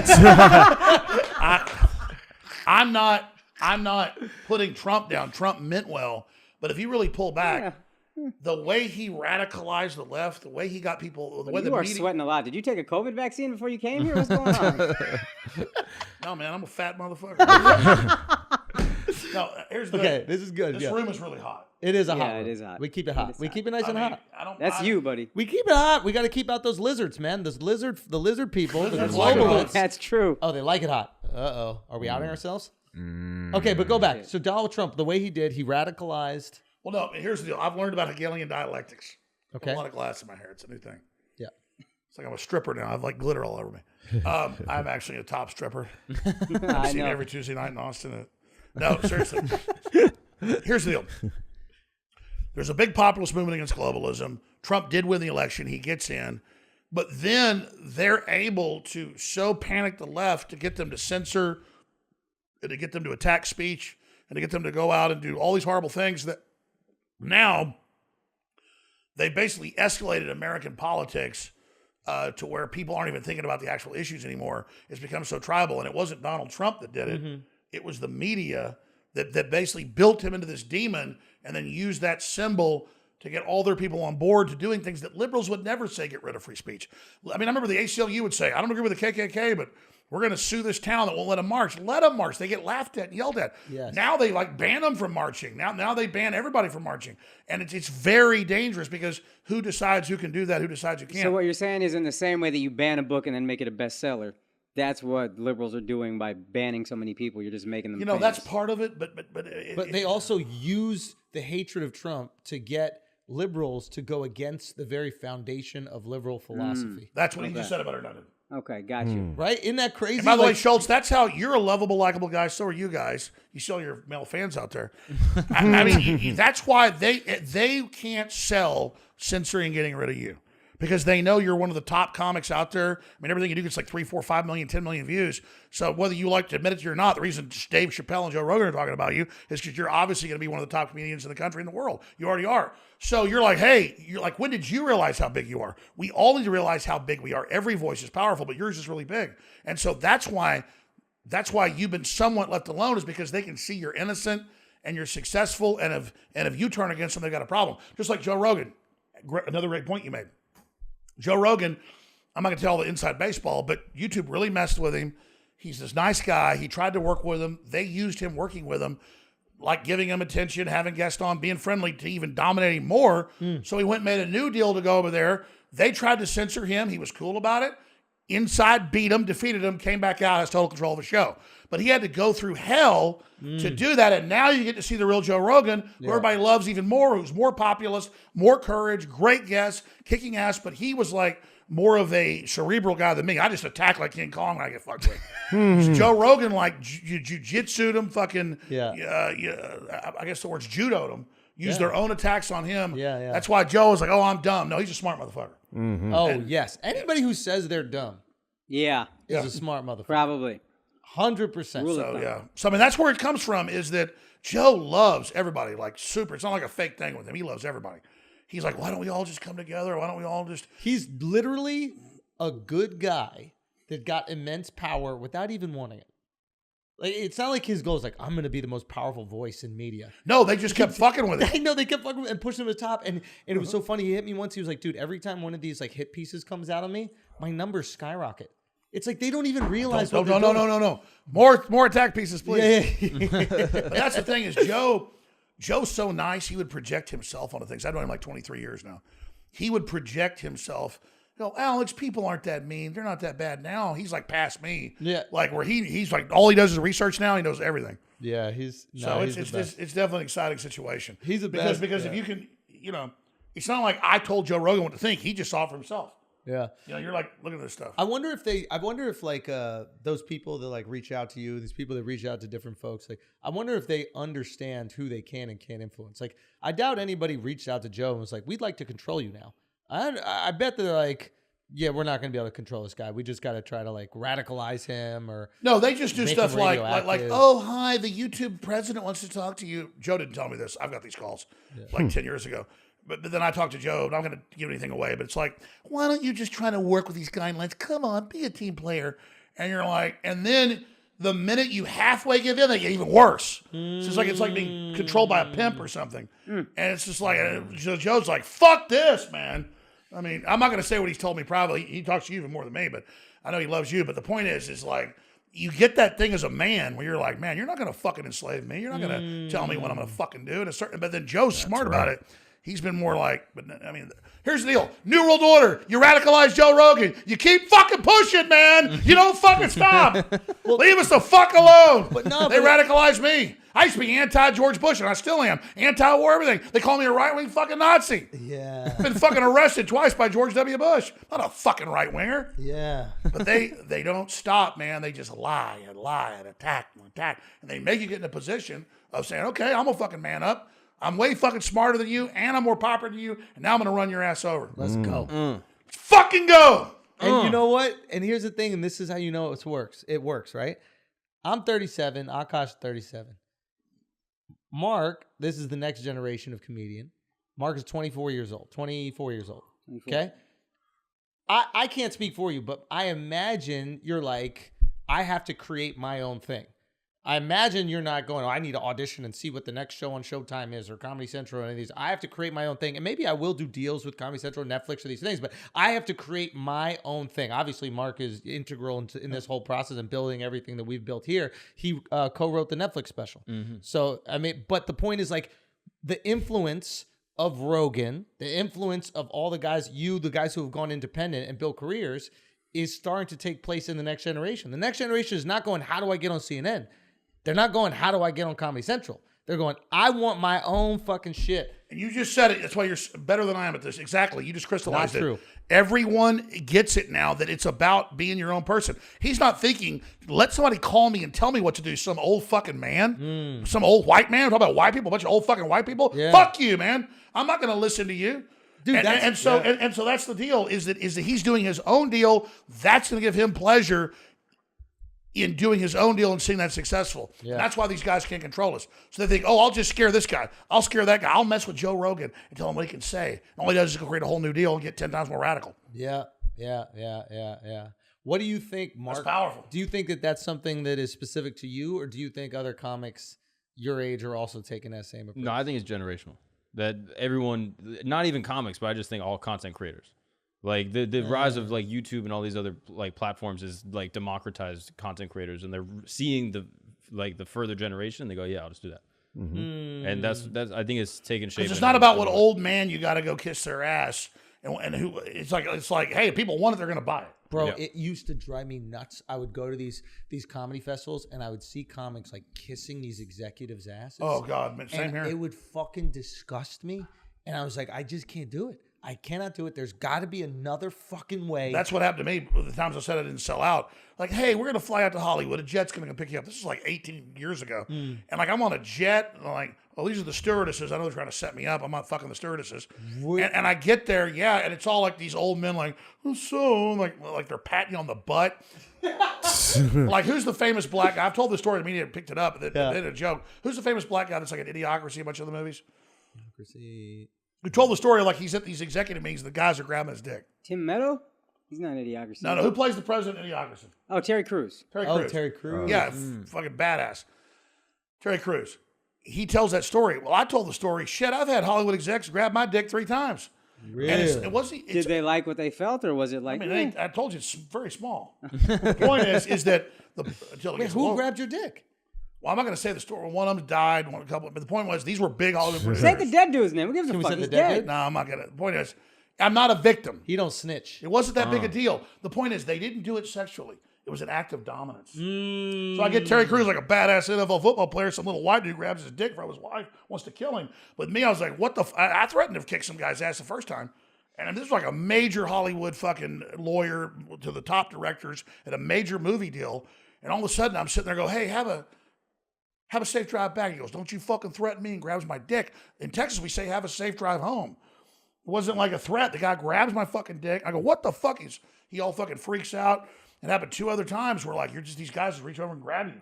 And You wouldn't get a Hollywood movie deal? I would have loved to see you. What I'm saying is, you and Larry the Cable Guy fucking doing it. That's what they do. Is I'm saying in Hollywood, it's an act of dominance. Yeah. And the thing is, they're always like old fucking hunchback men. Like you said, it made you sick. It's like, I have the fucking talent. I'm on a power trip. Yeah. But you got the money. You want me to kiss your fucking ass? How about we are successful? How about that's my sign? Not I got to kiss because they're pussies, man. No real fucking badass dude wants you to fucking kiss their ass. Yeah. Or nobody who actually thinks that they have power wants to use it. Well, I can fight okay. I'm not going to grab fucking Terry Cruz's dick even if I wanted to. I'll beat my ass. Because that's... I mean, I'm like, what are you doing? Like walking up to a fucking dude and fucking grabbing your dick in front of their wife. They're insecure. It's an act of dominance. They're like, exactly. I just need to confirm to myself that I could grab somebody's dick and they'll do nothing because that's how powerful I am. But I don't believe I'm that powerful, so I have to do it just to make sure. I prove it to myself as much as No, them. it's a form of rape. It's a little baby rape. Yeah, it's baby rape. Yeah. But not rape of a baby, but it's baby rape. But it is No like, babies were raped during the filming. that is true. Only during the making of the adrenochrome. Yeah. Are we not drinking the adrenochrome anymore? Fine, I'll take a drink with you. All right, fine. I trust you out of the adrenochrome. You said you fought back the first time. What happened the second and third time? No, I mean, one time I was like, what the fuck? And then it was a big fucking scene and everything. He's like, are you threatening me? And all. It was really weird. And then another time we were leaving a restaurant and this fucking major director producer just goes and fucking squeezed and then laughed and jumped in an SUV and drove off. I was like, what the fuck? And then it happened again, like I'm in a meeting. Kind of funny. I'm in a meeting in a boardroom and this dude reaches over and starts grabbing my dick and I'm like, what? You ever think it's you, bro? No, I talked to a lot of people. What were man. you dressed like when it happened? Yeah, like how? Why Maybe you were asking for it. Yeah, why are you wearing? I that was better outfit, looking dude? back then, but no, these guys just grab dicks. You know, if you want me to tell you a real story, those are real stories. But I can tell you a real story about I snuck into a secret compound and got chased around by gay dudes like it was Pepe Le Pew. Wait, is this the one, Bohemian Grove? Mm-hmm. Oh yeah, dude, I love that. We're watching a video for the Bohemian Grove thing. That was hilarious. Now, did they ever get anything from you? Oh, they raped me. No. Dude, can I ask you a question? Yeah. The power thing, because you see this happen all the time, like this sexual dominance, but there's like other ways people use the power. What is that a function of? Like what does that mean? Like is having tons of money not enough? Like when you talk to these people, I've never spoken to these people that are like that high or researched them even. But like when is it just their bottomless pits? I think it's an OCD thing, whereas like I love my wife, but she'll literally look at her makeup bag and like open it and look at it and like walk around the house and flip light switches on and like before we leave, like go back to her room and like it's like, well, you know, women all do that. Like, what do you like mill around for 30 minutes before we leave? Like, what is this thing? Well, women are great. They mill around the house and like check their makeup and like, you know, make sure the door's locked. These rich dudes are like not comfortable in their own skin and they just want to mess with people because they get off on it. They can dominate you. They just feel like so. And if you put up with it, they get really happy afterwards. It's like a weird ritual. So here's my question: Is that what Elon is doing with crypto because he's not doing it to humans? Is it like I just need to express this power? I'm not gonna fucking touch on people or make people feel uncomfortable. Do some sexual. I agree. He's molesting crypto. He's molesting molesting crypto. Bitcoin. Guy's And molesting in a my weird bank way, account. hurting people tons, but it is a use of this power. Why the fuck do these people need to use the power to potentially hurt people? He drives What's that it up about? and he shows it as a woman bent over. Let me put that tweet out. I'm going to get into Bitcoin. And then he helps drive it up and then he obviously insiders it, drives it way down and he's now I'm in charge of all you motherfuckers. I'm like, well then rocket it up to the moon, bitch. Let's go. Let's make some money, motherfucker. Like that's the weirdest thing. Why is it? Because it's a great thing. It's counting all the other fiats. I say, you know. You like the Bitcoin. I mean, compared to our fiat currencies, it's just got way more value. It's got the blockchain. The system doesn't like it. These new currencies are the way of the future. And I think everybody should be invested in a whole bunch of them to learn slowly. But Bitcoin's the original. You know, it's kind of like things fail. You're trying to get your wife pregnant. It's bullshit. You're trying to get your wife pregnant for a fucking 100 years. Soon, boom, you make the baby. It's perfect. It's like Bitcoin 10, 11 years ago hit. What? That's the example you No, I was with you. I get it. No, I'm saying is I'm it with you on this finally one. went together Yes. and the whole system works, the codes work, and then everything else is trying to copy it. It just can't do it. So you can sit there. Listen, I can. Did you ever find your Bitcoin? You had 10,000, 300 million right now. That was confirmed, by the way. Max you Kaiser, came out on the podcast. Yeah. That came out, and then the guy Max Kaiser who tried to give you the Bitcoin, like was in. Someone was interviewing him, and he brought up that story. Yeah. So No, people it's true. thought you were bullshitting. They're like, "Oh, he's just bullying. He didn't have 300 million. You had 300 million in Bitcoin." Well, there was 500 million when they checked it, but yeah. I mean, what happened was at the time I told the story. No, it's true. I'm covering Bilderberg, north of London, 10 years ago. And I only knew Max for like 5 years, and Max was a huge stockbroker, hooked in with Soros and everybody. So he's the real deal. He wrote the original codes, the Hollywood Stock Exchange, and cryptocurrencies. So I think he's probably involved with a group that did it.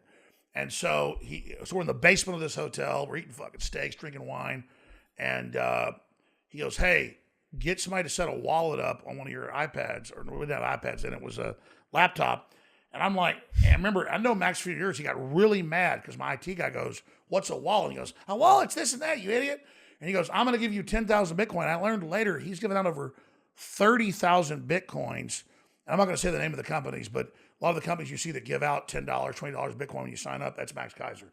So Max Kaiser's got billions and billions in Bitcoin. I mean, we're talking probably more than that. It's like, so he's hiding like in plain view, like Godzilla's right in plain view.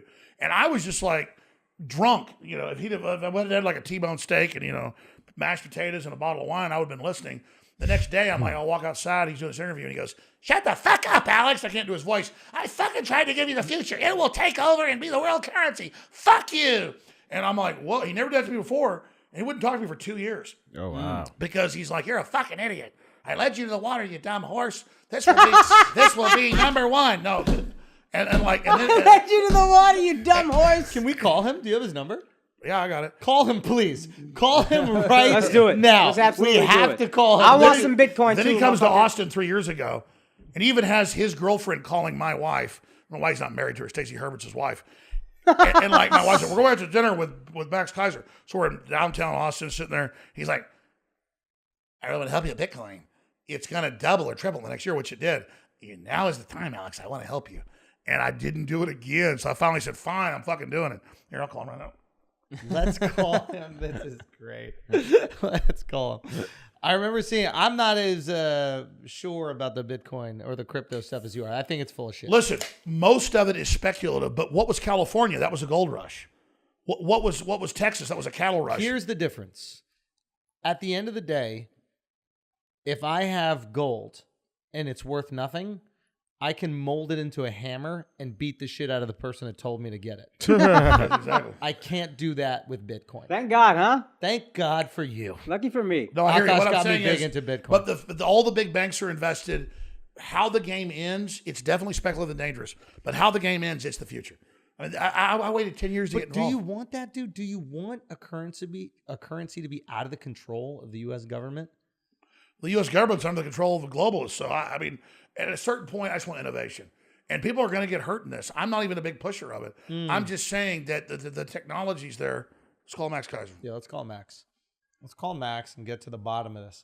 Tell him I'd like 10 Bitcoin. That's Yeah, just tell him to throw it over. Just tell him to throw it 0.1%. over. We're asking him how much Of what you Bitcoin he's got. got right now. Let's see. He probably won't answer. He's called me like 5 times today. So, but of course he won't answer because I called me 5 times today. Joe Rogan didn't answer when you called though, so you're cooler than I am. To be fair, it was a callback. That's true. All right, guys, we're gonna take a break. I'm gonna be increasingly more drunk as I read these ads, but we're gonna be here for it because we pretend as if we read the ads in the middle of the show, but realistically, we read them at the ends. So your boy been drinking. Boy been drinking for 3 hours with a man of mayhem, Alex Jones. That being said, I haven't only been drinking, I've been smoking, and I want to tell you all exactly what I've been smoking. I've been smoking that CBD, okay? That CB diesel, as we call it. And if you're going to smoke CBD, there's one place to get it from, and that's Cushy Dreams. Simple as that. Kushy. Cushy Dreams is the one, the best in the flower. That's what they do, and they do it well. Simple as that. Let me show you what we got right here. They got the pre-rolls. That's what we were smoking in an episode. I don't even know if you've seen this yet, but we're going to smoke them. And then they also got the flour. Akaash could show you that right there. Point is, I got to burp because I'm drunk. Point is, I'm telling you, if you want the flower, if you want that another, like, smoking weed. experience, if you're into that weed, but you can't smoke the weed because you can't function for the rest of the day like I can, you just need that CBD and you need all that relief, you go with Cushy, and it's a no-brainer. Cushy motherfucking dreams. And this is what you're going to do, okay? I can go through a couple of these things that they got. Remember, it's always organic. They got the lab test showing compliance and purity. It's available on their website. They contain under 0.3% of THC, so it's legal federally, all that other stuff. But if you want that good, again, the best bud in the business, you go to cushydreams.com, Kushy dreams.com, and at checkout, use the promo code Flagrant for 20% off your next order. Okay, smoke your CBD with the promo code Flagrant, you get 20% off. Also, this is very important. You smoking that CBD, you're gonna get calm, you're gonna get chill, you're gonna get relaxed. But let's say you need to hype it up, Akaash. Ooh, that's a good point. Let's say you need to hype it up. Let's say you need a little bit of energy. Let's say you on the game console, you know what I'm saying? You playing with your boys, right? Virgin squad in a building, you know what I mean? And let's say, for example, you're out there and you are feeling a little bit exhausted, but you know you got a very important game coming up. What you gonna do, Akaash? I think you're going to have to use gamer subs. Gamer subs. This is a no-brainer. It's a no-brainer. You want to stay up. You want a little bit of energy so you could get that long game going. You got a nice little streak going. You don't want to fuck it up just because you're tired. You're going to use that gamer stuff. Matter of fact, if you a nice little thing, nice little, what do you call them things, It's bro? a wife you. If you need a nice little wife, Nobody else will, you fucking dork. Hey, don't just use it if you play video games, man. Use it for anything. If you need energy, this shit got nootropics. It got caffeine, organic caffeine, zero calorie, though. zero sugar, keto friendly. This is the shit. And it's cheaper. 35 cents a Electrolytes. serving. Electrolytes. They got all that stuff. All I'm saying, if you go to gamersubs.gg and use the code Flagrant, at checkout, you can get 10% off your order. That's GamerSups. That's GamerSupps.GG. I'm telling you, this is no-brainer. It is the cheapest way where you could get energy, be super effective, and they got the nootropics who actually you won't even play better than you normally play. You're welcome. And it's healthier. It's not the fake-ass caffeine and energy drink. It's Look at all organic this. caffeine. Tastes good. It's Shit. smooth, not chalky. Shit. I just drank some. Tastes great. Delicious. Anyway, let's get back to the show. While we wait, can I ask you a question? Yes, sir. When are you going to do stand-up? They won't let me on stages. We'll get you on stage. We can get you on stage. I'm telling you, when I realized you were a stand-up, I saw you completely differently. I was like, oh, this is a stand-up. I want to do some comedy. I can actually do I have some original stuff. It's pretty funny. You are hysterical. You're not always right, but you're right enough that if you were a stand-up, people would be like, this motherfucker. When you call yourself InfoWars, you set an expectation that you always have to be right, and anything you're wrong for, they can crucify you. If you're a stand-up who's just fucking hilarious, then you're a guy that went Comedy Wars. Then when you're right, everybody is like, holy shit, this guy's hilarious, and he's right sometimes. You have I all already the said I'll freedom you fly the wanted. crew down to Austin. I'm ready, yo. We got you. We already told come you. open. We will definitely come through. We'll definitely come to the show. You know that. I said that the first time. Plus, you can do Joe while you're there. Of course. Absolutely. But Yeah, I just said that I Andrew would. can do I Joe. support. I'll be I love you guys. No, I've been watching your comedy for years, and the podcast. I wasn't putting two together the comic with the thing like a year ago. I was watching I watch these shows like every day, and I go, oh, that's the comic. So it's good to mix the two. 'Cause it's good to have the longer discussion. You gotta We get think you it'd on be fun stage, if you dog. do a little stand-up, man. You'd be incredible. Telling you, you're a stand-up. You don't realize it, you're a fucking stand-up. You're a stand-up guy too. Well, thanks, buddy. But Thanks. he wants you to sit down on that day. I like your Back to the Future, sir. Hey, thanks, man. Appreciate it. No, he is a very nice person. But that was a joke. I'm not actually trying to marry him. You're not. That's disappointing. Plus, he's already got a suitor right up there. He has a suitor and he has an actual wife that he's about to get married to. Yeah, yeah. And it's a big wedding, dude. We actually want him to. Are you familiar with Indian weddings at all? Usually they get rid of one woman by burning her, and then they get another one. Yo, he's I took you 80% seriously- right. He's 80%. If I took you seriously, no, it's all good. You're No, a I want full stand-up. power. No, stand-up's got to be able to. No, stand-up's got I'll do it. Boxing glove. That was actually I stuck him a little bit. That was in the juggler, not the face. Hey, I can't I aim. want to hurt you. I can't aim, bro. I was a no-look punch. You know what I Well, mean? listen. It's okay. I can handle it. Yeah, I assume. The artery's half broken. See, That's like in Kane and Kung Fu, like kills a guy. Like, Like, oh, well. My bad, yo. You know, with I Indian like it. I told you to do it. Good job. Indian weddings. want to. No, no. Nah, it's Full all power. Come on, give me that power. Come on. Pakistan, right there. Come on. Take out Pakistan. Nuke them. That's the other weapon. I missed I again. only killed half. I missed again. Attack again. Yeah. He can punch pretty hard. Yeah. I'm telling you, buddy, you're bony lying little- too much. Bony little fist. We want for his wedding. You know, Indian weddings are like this huge thing, right? Feels like you got vaccinated, right? He punches pretty hard. He's like, I'm gonna fucking punch you. You want it, bitch? I was surprised he stuck you in the face like that. Oh, he hit me in the neck. Fucking got him good. But we thought that he could come out on your back instead of an elephant. He would What if I just come out rode on you? Yeah, I don't want to do the horse. I can ride Alex. because they have to come out on some sort of animal. You could Well, be like my you elephant. said, I'm pretty short. Like I'm 4'1". You're 4'2". Yep, that's about right. That's I'm about only right. 6'7". Did you pay for that plane that had the people in, where was it, in like Los Angeles? in LA, yeah. It was in LA? No. It said Joe Rogan's real height is 5'3". He said Joe Rogan is Look, literally I never made fun of 5'3". Joe. I never feel like I'm small. I feel powerful. Like I'm like 5'10". I never felt little. Joe's like almost as tall as I am. Wait a minute. How tall are you? Like 5'10". I thought you were like my height. No. Or 6 Come foot. on, You're like come on. 6'2". You like my height, I'm bro. What are you 6'2". talking about? This is where InfoWars gets in trouble. No, No, hold on. stand up and say he's 5'10". I stand up straight. I'm fucking. Okay, let's go. I'm 5'7". I know you're 5'7". Maybe 5'9". Maybe. Well, I've also been pile driving. I lost a few inches, but I believe that. when they measured me back in football, I was 5'11". But I don't care how tall I am. I'll beat some fucking big motherfuckers' asses. Yeah? So I feel big. I don't feel small. Like a little chihuahua. Like feels all powerful. Like, you know. Yeah. Do you miss fighting ever? No, because I'd have a heart attack now. Do you ever worry about having a heart attack? I'm sure I'll have one, so it's all right. I mean,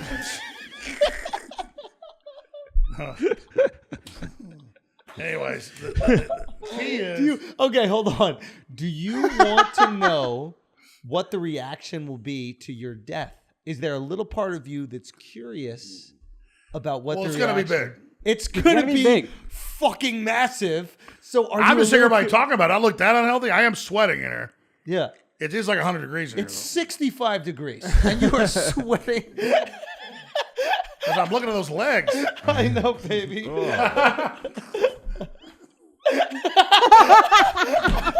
Disgusting, right?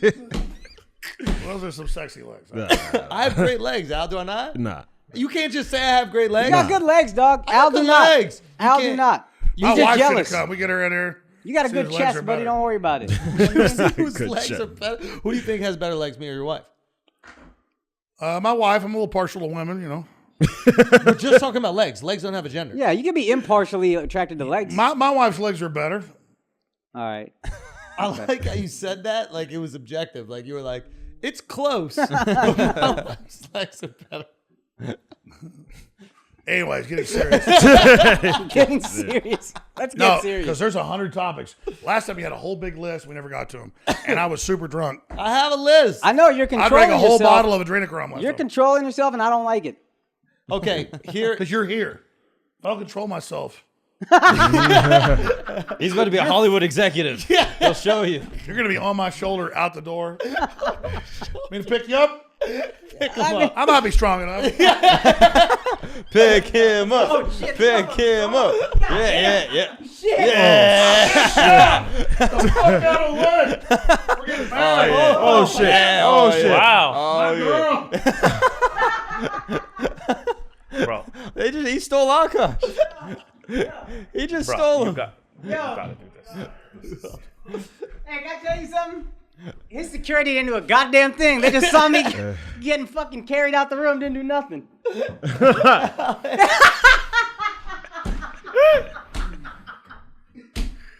Oh my god! Oh my He's god! mine now.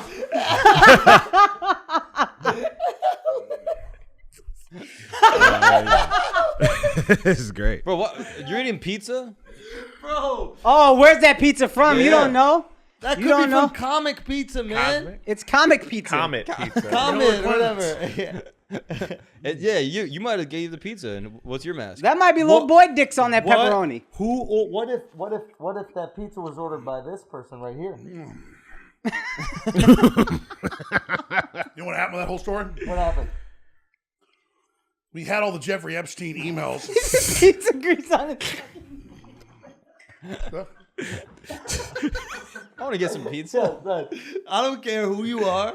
This is the most entertaining person in the planet. Charisma through the fucking roof, nobody dog. else. There's nobody else. I don't care how you feel. I don't care what you think. This is the most entertaining human being on the God. planet This is right good now. pizza. And then, Can we get some more pizza, please? I'm so hungry. Get this guy a plate, We take yo. a 5-minute break. Eat pizza. I don't think we need to take a break. I think we do this on air live. Oh shit! Got some animal. He's going for it. I got him There's a worked piece of up. ass right there.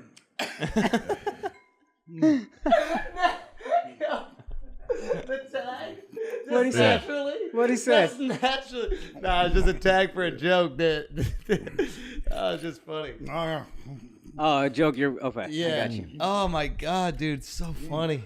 Did you just lick it off? Just lick it off the pit. Jones, I have serious questions. Jones, you know I have serious You questions. have a lot of questions. Everybody, you got his fucking hair. Okay, ready? Oh my Alex, God. are you ready? You tell me when. Fuck, want- marry, kill. Marina Abramovich, Hillary Clinton, Ghislaine Maxwell. Who? Which one? Marina Abramovich, that artist chick that does the blood parties or whatever. Hillary Clinton, wife of Bill Clinton. Ghislaine Maxwell, slut. Fuck, marry, kill? Fuck, marry, kill. Can you cheat and say kill all? Nope. You can't cheat. I mean, I don't want to kill any of them. All right, well. I'm going to fuck Hillary. Okay, let's go. I'm going to marry Ghislaine. Why? Why Ghislaine? She loyal. And I'm Yeah, going it's to kill Marina Abramovich. Yeah. Okay. All right, ready? Mm-hmm. Okay. Would you rather have 8 years of Donald Trump or 8 minutes of Tiana Trump? Tiana Trump. You know who she is? No. The porn star? Oh, I did Google that name once. I mean, I don't know. I'd rather have 8 years of Trump. I thought he was trying to get you a job. Okay. But in a way, having Democrats in it even makes it worse, you know? Why? Because then let them run everything and everybody wants to not do what they want. You know, like Because there's sell no it. criticism whatsoever now. It's just like, do whatever the fuck you want. Yeah. Well, I mean, the Democrats are selling the country out. Really? And Republicans have done that too. Selling- Trump really stood up for our jobs. I mean, he really stood up for U.S. jobs. Yo, did you go, I actually wanted to text you when I saw this. When you saw John Cena bend over and grab his ankles for China, was there part of you that was like broken? He's like an American symbol kind of. Guy wears fucking jean shorts, man. You don't Yeah. get more America than that. I mean, I've always thought that guy looks really creepy. And so, I mean, in China, it's like the NBA bound out of China when they have like death camps with 1 million Christians, 1 million Buddhists, and 3 million Muslims. Like they admit they've got death camps that U.S. corporations use. And so, of course, everybody bows down. China's the big market. So he's up there, doing the Mandarin Chinese thing, apologizing because he said Taiwan was a country. Yeah, come on. I mean, it's a total capitulation, and it shows the attitude of America. Oh, you want to have a pedophile have access to my kid in school? Okay, I'll do it. You want me to bow down to communist China? I'll do it. So it's just like run up white flags. America's flag should be a white flag now. And I don't say that because I hate America. I'm embarrassed. I'm tired of running up white flags of this shit. To radical Islam, to communist Chinese, to just any of it, man. Like, America's pretty good compared to other countries. I'm sick of how much we suck all day. Yeah. Pisses me off, man. If there was some other better place, I'd be there. Facts. Sick of this shit running down the country, man. Facts. Like I said, if you didn't suck so much, then it'd be okay. But like, bullshit. It is bullshit. It is bullshit. Shit, I go to China talk like this, I'm arrested. I go to fucking Middle East talk like this, I'm dead. And meanwhile, I don't hate gay people. They're all telling me how I'm right wing because I support guns and stuff. Go to the Middle East, you get killed. They're like, we don't care. We like Islam. And I love the Muslims. I don't hate them because they're brown or because they're whatever. I'm just saying, I'm not joining your group. I'm not putting a beekeeper suit on my daughter. Holy fuck! You're a fucking stand-up, dog. That's so funny. Fuck me. That's so fucking funny. Well, I got to impress you. We're getting married. Fuck. That's great. That's so fucking good. But now we all wear them anyway. So, Right. Yeah. but don't question the UN. Oh, I think we should wear masks forever. I think we should wear mask underwear. Farts can share COVID too. Is that true? Yeah. Look at this. Yeah. This is what you drink with pizza. That's some good pizza. It's good pizza, man. You Sorry. want another slice? We have another We've slice. kind of wrecked your studio. It's okay. Not we. I mean, yeah. Yeah, let's just go back to this. Yeah, put that shit back on, dog. You can't question me when I'm wearing this. Yeah, put that on. Now you can say your real You're not going to opinions. attack a woman, are you? Never. Now, here's my question to you. Is it just greed? Is it capitalistic greed? Is that what we're selling out for? Is it have You know, America? it's more than that. Yeah, get the mic back. Oh yeah. Sorry, I forgot these things. No, it's all good. It's all good. It's been a while for you. It's been a while.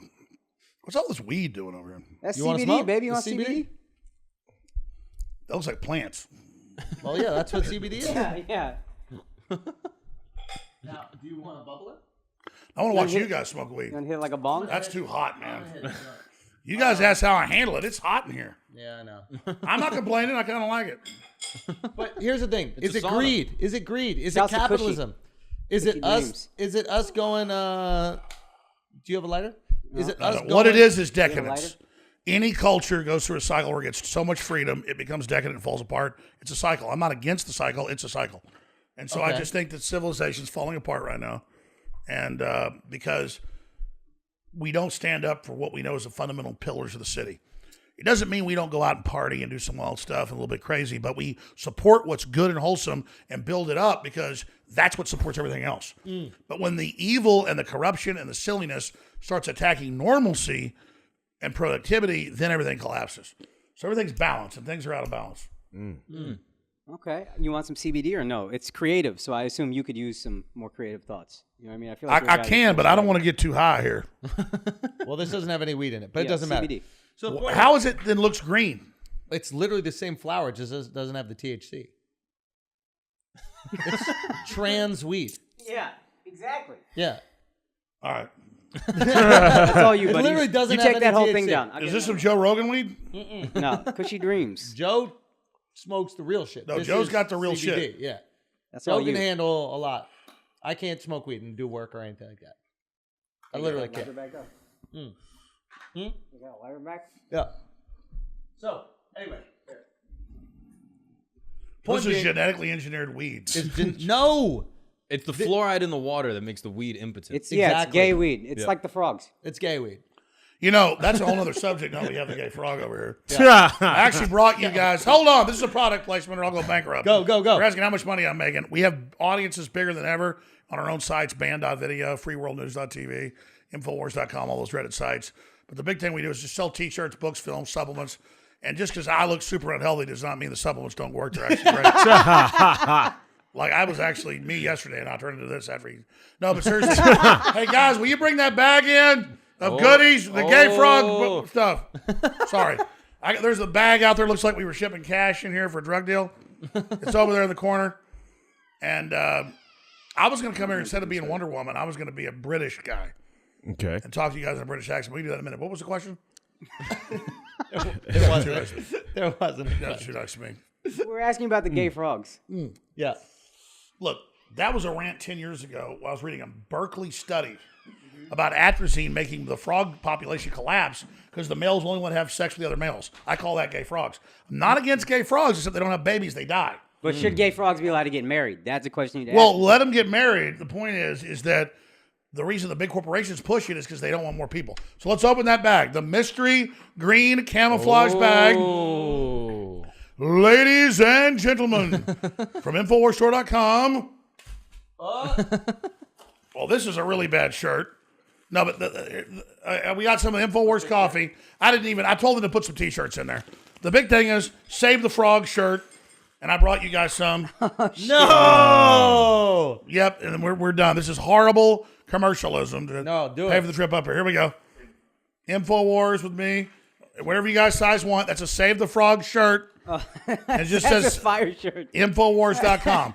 So it's a good, decent shirt, InfoWarsStore.com. That's it. Oh, it's very funny. All right, guys, we're going to take a break for a second because you know what? There's been people out there that said, Schulz, you're not coming to our city. And, you know, we fuck with you. We really want to see a show, but you're not coming to our city, especially people in the Bay Area, Las Vegas. You know what I mean? Even people in San Diego, the show sold out so fast, and they hit me up. They're like, yo, why aren't you running back another show? So you know what I said? I said, fuck it. I capitulated, bro. I said, I'm going to do what y'all want. San Francisco, we coming out there. Okay? Vegas, we coming out there. San Diego, we're doing another fucking show. And you know what? For the special taping in August, not in August, for the special taping in September in Austin, we got some more seats available. Wow. That's big. You did Got it. some more seats You a man of available, the people. Man. We man of the people. We man of the peoples out here. Anyway, October 2nd, Vegas. November 6th, San Fran. A second show is added in San Diego on September 16th. And remember the Austin special tapings on the 18th. And I believe we're going to tape the 19th as well. We're adding more seats to those shows. So go get those at theandrewshows.com. Those tickets will be available Friday. Friday, those tickets are available. Make sure you go check that out. And Akaash, what you got cooking up? Yo, first, thank you to everybody who came out to Kansas City at the Comedy Club of KC. You guys showed love. It was great. Let's go. I'm going to be in San Diego at the American Comedy Company July 1st through July 3rd. Buy tickets. That one will sell out for sure. July 22nd through 24th, Baltimore. I'm at Magooby's Joke House. I don't like the name, but I heard the club is great. I can't wait to be there. August 5th through August 8th, I'm going to be in Naples, Florida at Off the Hook Comedy Club, Florida. We back. I'm going to see if I can move the guys back down there again. And then September 23rd through 25th, I'm at the Moon Tower Comedy Festival in Austin. So, yeah, I'll probably be there for Schultz's special. Maybe, you know what I mean? Your homie's filming a special and you'll be there. But then I'll definitely be there September 23rd through 25th. Come through. Tickets at akaashsingh.com. And guys, you see the quality here. If you want that same type of quality for your podcast, come over to WTFmediastudios.com. Book your studio time in New York. If you're trying to elevate your podcast outside of New York, you also go to that website and book a consult with me. But this podcast has been brought to you by Schulz. What's up, bro? Freshly. Oh, shit. My bad. I thought we were still talking about WTF Media Studios. Yeah, I was going to throw it to you. Y'all gotta check out WTF Media Studios, man. Thank you. If ever WTF Media Studios looks or sounds better than here, DM me directly. So we make sure that I'll keep his priorities straight. Now, if you want to make sure you're eating good, okay, because we're eating good out here, bro. We're eating good, bro. That's why we looking slim. That's why we looking muscular. If you want to make sure you're eating good, you got to do it freshly, bro. Freshly's unbelievable, man. I'm telling you. Freshly's unbelievable. Is Freshly not unbelievable? The best, dude. Turkey meatloaf, cauliflower mash. Bomb as fuck. That's your Bomb one as right there? fuck, Oh, bro. that's your joy. Bomb That's as your fuck. favorite meal that they got? That's my favorite meal they got. No I'm question telling you, asked. man. Freshly offers chef-made, nutrient-packed, delicious meals delivered fresh to your door. I thought that sentence was going to end earlier when I started hitting the chair, son. I started hitting the chair too soon. Yeah. There's a second sentence, too. No cooking required. No cooking's required. They cooked that shit already, right? Bro, already Y'all cooked. just got to heat it up. Heat it and eat it. Heat it and eat. Ooh, that's a good slogan. That's fire. We might go. got to keep that. Heat it and eat it. All I'm just saying is ordering is easy. You visit freshly.com, choose from over 30 delicious, satisfying, better for you meals like steak, peppercorn, sausage, baked butter, or chicken pasta. Stop What? They need to know what you're Yeah, actually but they're saying. so delicious. I'm saying it like the heavies. Okay. Like that's when I see the That's heavies. the heavies of taste buds. It's the heavies of taste buds, bro. You don't want that sausage peppercorn. You don't want that. Bro, when the heavies come through, Freshly can fit your lifestyle with a variety of plans and meals to pick from that work for your dietary needs. Preferences. Preferences. Yo, they got preferences for days. Okay?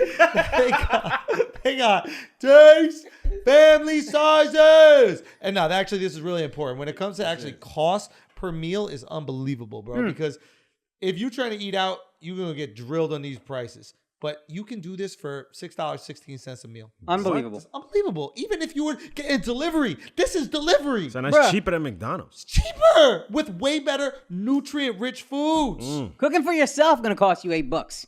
Facts. How would they make it cheaper than that? I don't even know. Point is, right now, Freshly is offering our listeners $40 off their first 2 orders when you go to freshly.com/flagrant. Make sure you go to freshly.com/flagrant so they know we sent your ass there. Stop stressing about dinner. Go to freshly.com/flagrant for $40 off your first 2 orders. That's freshly.com/flagrant for $40 off. Now let's get back to the show. I make a lot of crazy declarations. I truly believe you're the most entertaining man on the planet. But I think you are. No. You are the most entertaining man on the planet. No. I have specific fields where I think that I can excel in my entertainment. But I think if it's sitting down and talking, you're the most entertaining man on the planet. I don't disagree. I genuinely feel that way. Am I wrong to say that? Give me pushback. Say other names. Just I'm say extremely other names. flattered. So I'm born in Dallas. I'm a Cowboy fan. Jerry Jones, every fan hates him, but they say if you meet Jerry Jones, you will like him. It's impossible not to like him. You're a similar way. If somebody meets you and they get it, they're like, oh, that's who he is. Well, you're a sweetheart. I love you too. Hey, I like you guys. I like you and I like Schulz. I like your whole crew, man. Yeah. I'm not gay, but we get Well, we'll see. We'll see. Yeah, we'll start smoking the gay weed, bro. Yeah. This is how it starts. Yeah. You might be on to it. Now, here's a question I have seriously. Got a lot of people. People want to hear the questions here. Yeah. Austin, is it changing? You've got oh yeah, a lot of people from California moving in. You got probably people from New York that went there. Is it changing? And are you going to be okay with this new Austin? The world's always changing, so I'm very comfortable with it. I actually like all the new people. I just don't like the big tech corporations that have come in that are pushing their politics. But I think the city overall, a lot of folks that have been fleeing the worst parts of California, which is a great state, by the way, been ruined by the left, and people fleeing, New York, everywhere else because of the lockdown. I mean, I think they brought a lot of money and energy and ideas, and the restaurants are better and the comedy's better. And quite frankly, I'm just sitting there getting the fringe benefits off of all these amazing people moving to Austin. So yeah, I think you're supportive of everybody coming. Absolutely. I don't like the mayor 2 years ago going, if you're homeless, come live here. Because then, like Joe exposed last week on the show, hundreds of millions of dollars in LA alone to the managers that manage the homeless. So I don't think you should just camp in somebody's front yards and use fentanyl all day. So no, I don't like the Democrat politicians moving to Austin and bringing what they do. But the people fleeing Democrats are great. And Republicans aren't perfect either. But the people fleeing those policies are great. The Democrats coming with them aren't. So the Democrats' slaves run away and want to be free. And then here come all the Democrat policies. I don't like that part. But I love the people. Shit. I mean, there's Austin always had them all the great restaurants. Now it's ridiculous. It's got comedy anywhere you want to go. It's got all these films getting shown, music. I mean, it's pretty amazing. You don't worry it's going to become like San Francisco? From a Texan, I'm sure it's going to get overpopulated. Austin to me is just San Fran 15 years ago. It's about to get infiltrated with tech money. It started as this kind of weird little gem city that people in the state knew about. But I think a lot of tech companies moving in, and it's going to just become San Fran. I agree that it's going to probably go bad. Yeah, that and everything. All right, fair enough. That Moby song, it's like or whatever. Okay. We've come a long way together. That one. Or is it even Moby? What's the one about I'd stand in line for this? And then all of a sudden it goes bad again. I trust you. Moby? That's not Moby. What's the one? I don't know. I've had a few, whatever. Okay. That's a good adrenochrome. Next question. Next question. This is we're doing serious questions here. No. I want to talk about everything. I'll talk about Epstein. I went and visited his pervert palace. You did? Yeah. When? Yesterday. How was it? The day before. It's sold for $25 million, 7-story building where royalty and globalists and top tech heads went to have sex with underage girls to be compromised in their club. It's people go, do they know they're being compromised? Of course, they're being brought into a cult. It's a rite of passage. It's an initiation. So we covered that. It's pretty amazing. And what was that like? It's just creepy to know that the whole system knew. And then after the FBI raided it, when finally Epstein died, after they left, in went a bunch of guys with suitcases because they had the hidden wall and they got all the good stuff and ran out with it. It's pretty bad. And you don't think we'll ever see it?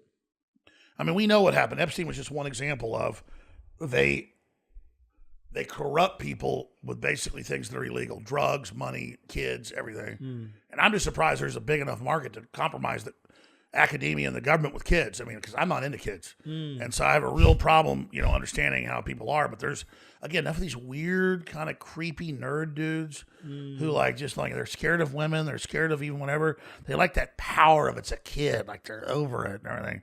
And so, I mean, I have to tell you, you make jokes about adrenochrome, and I do too. Because Hunter S. Thompson wrote about it. But it turns out, adrenochrome's real.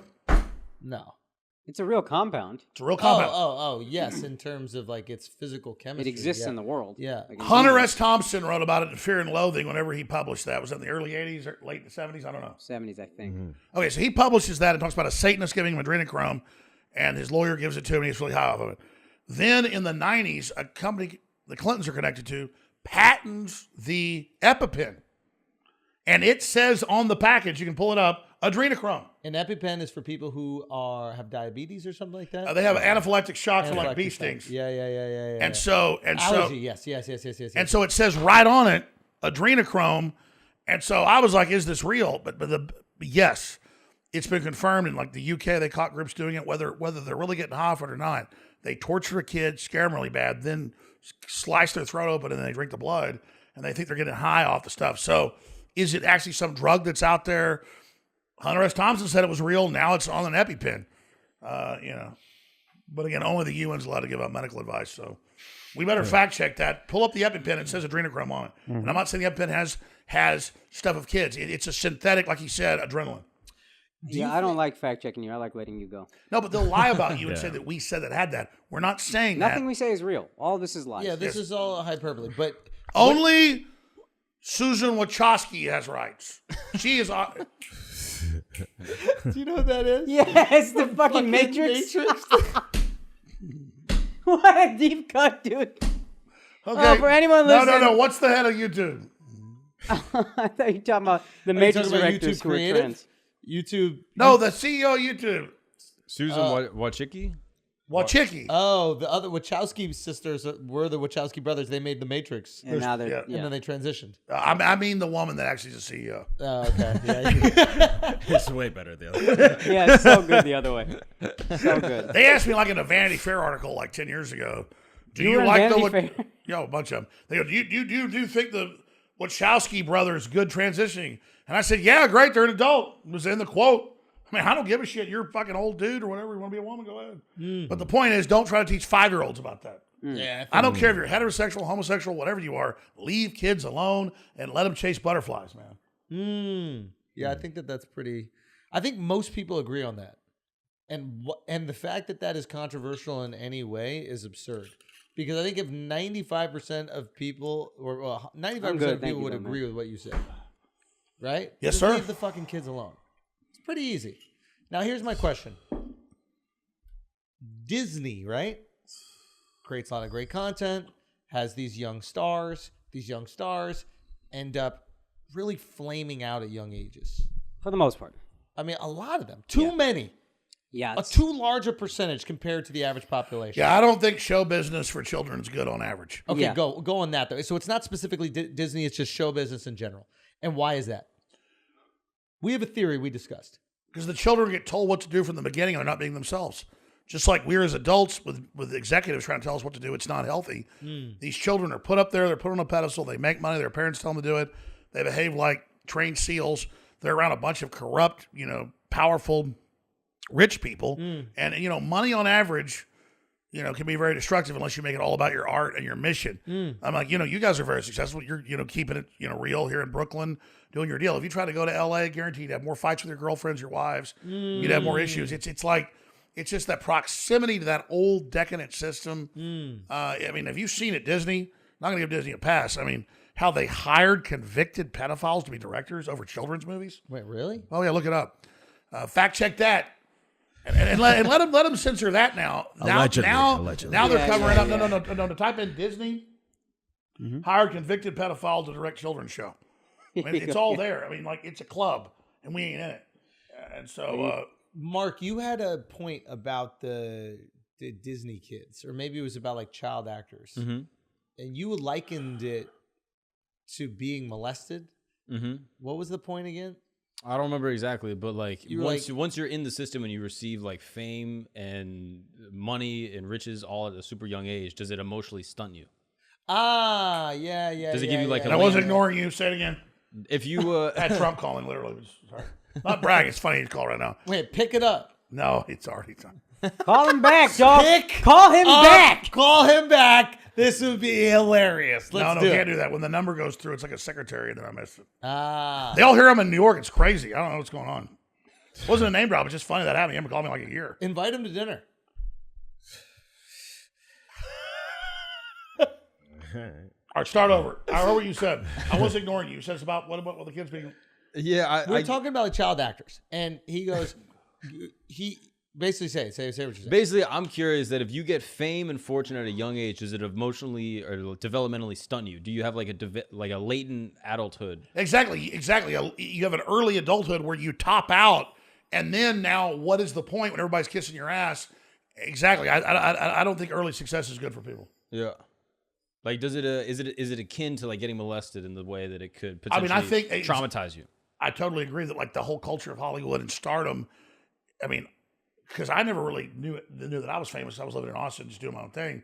But even when I was like 35 years old and I said I'm pretty famous, it was still screwed with me, and I could handle it and got over it. And I don't even give a shit. That's what's a great feeling. But yeah, no, if I was 15 and was on major movies and all this shit, I would be screwed up. I mean, because you got to like learn to like, you go to any party you want, there's any amount of drugs, there's any amount of women. It's just like, whoa. Yeah. I mean, everybody's using you though. I think there's something there. Yeah. There's abuse to being used, and like feeling that way, feeling like manipulated and used as a young age is abusive. Yeah. And something happens there and it fucks with your psyche. And it doesn't fuck with it maybe in the same way as being like molested, but maybe it's derivative of that, right? Yeah, because you It's an expect elders emotional- to lead you and help you. instead of take from you constantly, and that's why you see these young fucking people. You see what like Britney Spears and shit just destroyed.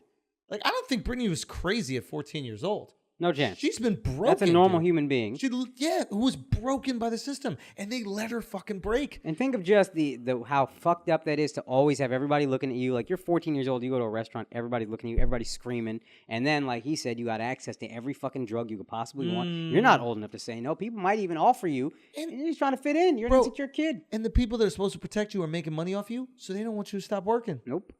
Keep working. Keep There's working, keep nobody making who us you money. feel safe with. Who are you? Yeah, you're being used like a Yes. candle you light just burns out. That's it. Yeah. It's literally a candle.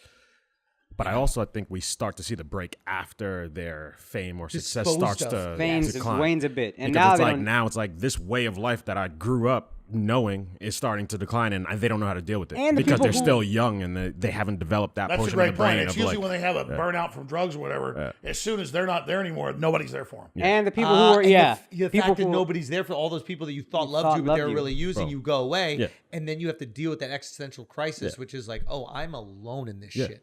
I've been lied to for the last decade or 2 decades. and now you're a young adult who hasn't developed all those things as a normal kid would develop. Because you go through disappointment. Yeah. You go through, oh, fuck. they don't develop any of that. Just not equipped to deal with the world in any way, shape, or form. That was beautifully said. You didn't get to go through the breakups and the fights. Yeah. You've been sheltered since you're 10 or 8 years old, and everybody loves you, and now you're out of this cocoon. Dude, Amanda Bynes. Remember Amanda fucking Bynes? What happened to her? Uh, Yeah, you can't do it. It's another not- Disney one, right? Yeah, another Disney one. She was like a movie star, all that. And then she just kind of like, she's in a mental institution last I heard. Remember she was saying all Nick Drake Carter, like we can go down the line. Britney Any one of Spears. these. What was the guy who? All just I broke know up? is in Hollywood they have air conditioning. I kind of like it though. We're in Brooklyn, baby. Yeah. Who would have known Brooklyn's like air conditioned? That ain't invented Fuck here yet. air Create a conditioning. sauna. We all losing And I weight gotta while we're doing say, the podcast. Brooklyn is very interesting. I've been here in a long time. You live in what looks like the apocalypse. I mean, it's like Wait. Why? like I thought Dallas looked scary. No, it's kind of cool in a way. Dallas Man, looks scary. it looks like this. No, this is gnarly, dude. I mean, if you even see even the art here, this is a Hunter Biden piece. That's a Hunter Biden piece? Yeah, that's a Hunter Biden piece. Yeah. He did that? Yep. Well, that's actually cool. I thought his art sucked. Hunter Biden did that. No. No, his stuff's like, that's how they launder the money. It's like 500,000 of That's how I fucking. All right, go on that. So recently, let me just set it up. So recently, Hunter Biden just becomes a fucking artist, right? Yeah. Because they can no longer get him working for like Ukrainian Anyone? gas corporations Yeah. to get paid for doing absolutely nothing. So he just starts selling art. The art goes for how much? the cheap ones are 500 grand. He's selling some for $1 million. And of course, it's like, get to talk to my dad, the president. That's- now they're keeping it secret who's selling the art. Yeah. But think about Because it. that's a great piece of art. I would buy that. Yeah. The mutant. You guys got great taste. All this shit is fucking great. Hunter Biden is like dripping. You can do it in 5 minutes, like dripping stuff on canvas. Yeah. So it looks like a gorilla made it that was on PCP. And then he's selling the average piece for $500,000. And they're saying, The buyers are secret, and it's all a money laundering operation because the oldest trick in the book is buy a politician's piece of property for more than it's worth. That's how you get around the law. But the oldest thing is art. And so you could say, it's the eye of the beholder. So now the Chinese government or a Russian gas company or whoever it is can come into his art gallery. He's not even there. And they go, I like this piece of painting. How much? It's $500,000. Oh, good. I get card to talk to Hunter, right? Yes, the artist will call you. Thank you. I buy it. And then that's how the payoff happens. I knew it. So instead of me buying you off, which you wouldn't let me do, I said, I will buy you for $1 million. They're like, fine, but we're not going to actually buy you officially. I'm going to draw on a postcard, a little picture. This is $1 million piece of art. You're okay. And I'm going to buy it from you. So you create this. I buy it from you. And now it's for this piece of paper. I didn't buy Andrew Schulz. I bought the piece of paper. But really, he bought access to me. You bought access to the president. Exactly. How much longer is Biden going to be around? Let's be honest. Even the former to Obama and to Trump White House doctor said he should have a cognitive test at any time. But here's why they want that. They can get him to do anything they want, sign off on it, then he gets the blame later. None of them know why it happened. So he's the perfect puppet. Oh, shit. And by the way, I'd love to see Biden succeed. I wish if he got in, stop all the fighting, stop all the race stuff, bring America together, do better deals with China. Let's move forward. I don't want to fight with these people, man. Yeah. I got stuff to do. Like I used to, Yes. But no, instead, it's like Biden is on another planet. He's on another planet, and I don't know what's going to happen to him. Do you think Kamala steps in within the year? Well, here's the problem. Why do you think they picked her? I don't know, actually. She, out of 15 candidates, had half a point of support at her peak.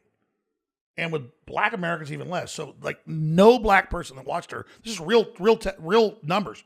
Like, I would think out of 15 people, she'd get 5% compared to, like, Yang or, like that weird woman from Minnesota that was even creepier than her. Yeah. She got like 3-4%. Amy Klobuchar or whatever. I mean, give me a break. These people are like watching paint dry. How does she get half of so funny. That bitch is so boring. She's like, I'm worried about global warming and a snowstorm. It's like, wait, there's a snowstorm. It's like blowing, snow's in her face. The earth is warm. It's like, it's definitely warm here. I'm not saying it's not heating up. But what she did at a global warming press conference in a snowstorm. Like, go inside, lady. Yeah. It's like I'm cutting a shot for like Coca-Cola at the beach with like bikinis. We're like in an ice freezer. We're here at the beach with like frozen food. But seriously, why would they pick Kamala? She's the most unpopular politician ever. So why do you think? Well, I mean, I'm asking you guys, why would she be the most unpopular candidate? I don't know. I think that Biden had a stench of racism, and God. they needed something to offset the stench of racism. That's it. Right? It was like the opposite of what they did with Obama. Yep. It's like Obama was black, and there was a lot of white moderates who are like, I don't know if I could do all that, so let me get the kind of racist maybe guy to run with him, the guy who looks like a traditional politician, the guy who might have a questionable past, might have dropped some M-bombs in some like Senate meetings, etc., even when quoting people, but still. And I think if you run them together, it makes those white folks feel comfortable with I agree. I had Judge Brown on. He was a big criminal judge, a famous judge before he did that. Amazing guy. He came to Austin, hung out for a couple of days. And he has these huge viral interviews, but he was on a federal task force to actually go after racism in the 60s and 70s. So he would go to these meetings, and Joe Biden was literally, I'm not going to repeat the stuff he said, but I mean, he was he was literally the KKK darling.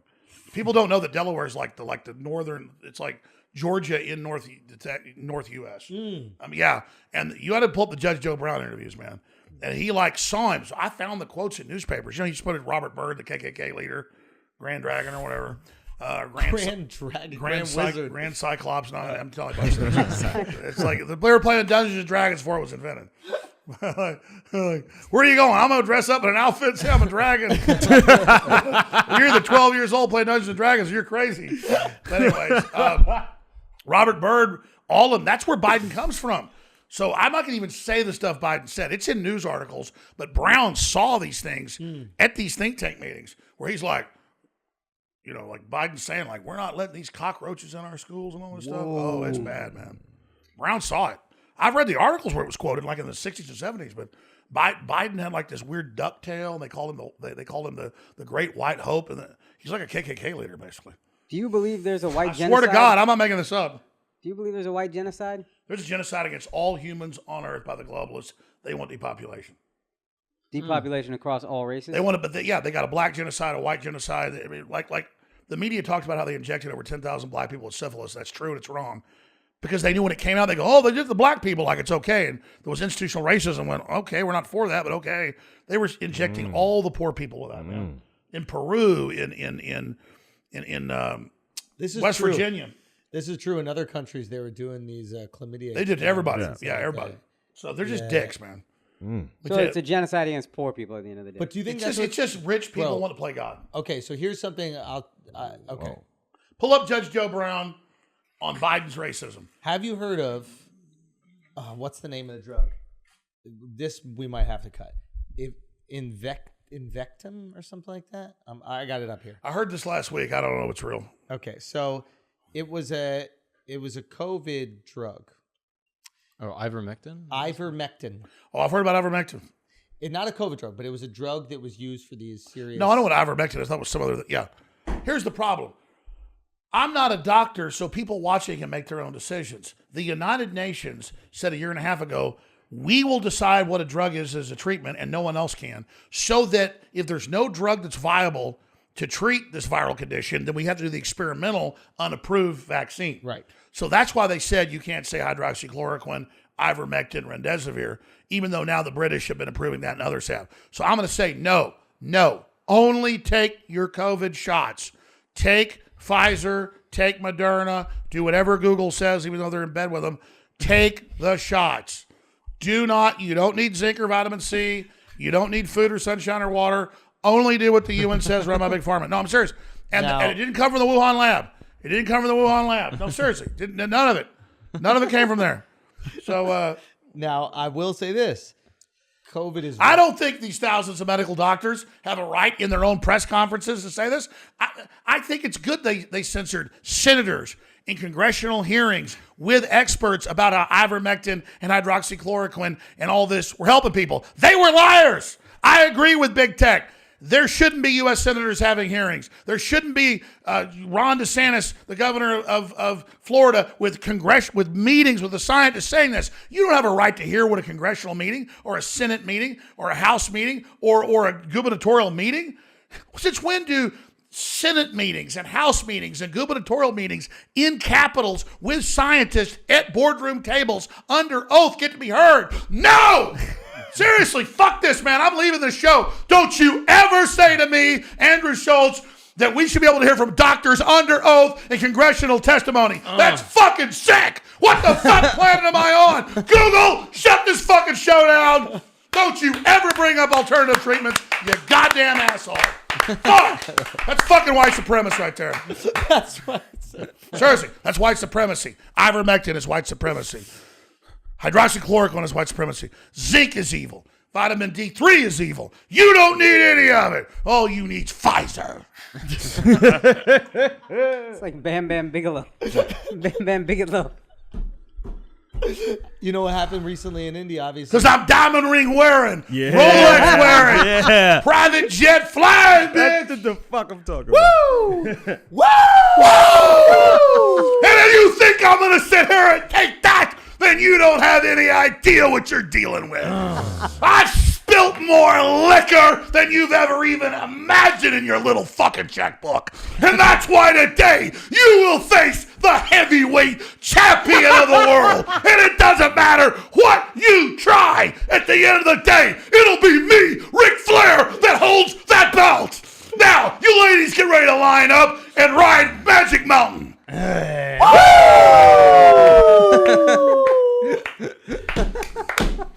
Oh, man.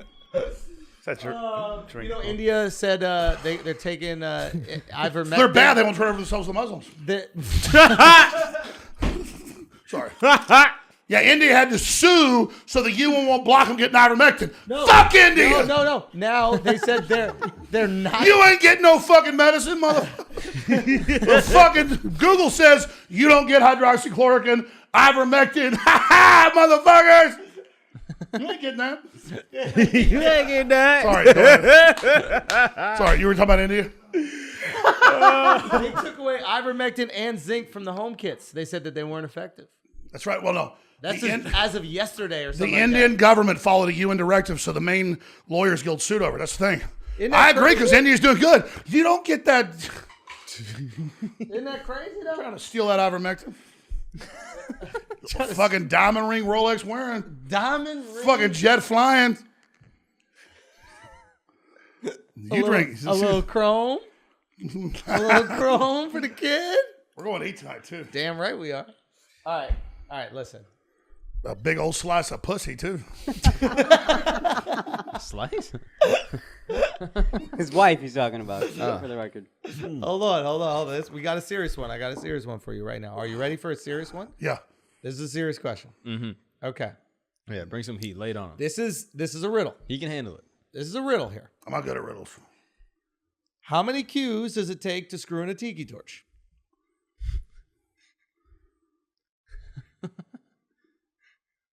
There's not enough Qs in the world because they're full of shit. Good answer. You're not down with the Qs? You don't What was the answer? No, here's the deal. The Q thing was run by the FBI to come in and say Trump's invincible, everything's fine. It was the Q thing said attack the Capitol. So we had 1 million people there for a protest. They fooled like 500 people thinking they were under orders from Trump. It was all run out of Q, which was FBI, to attack the building. Dude, what the fuck is anonymous?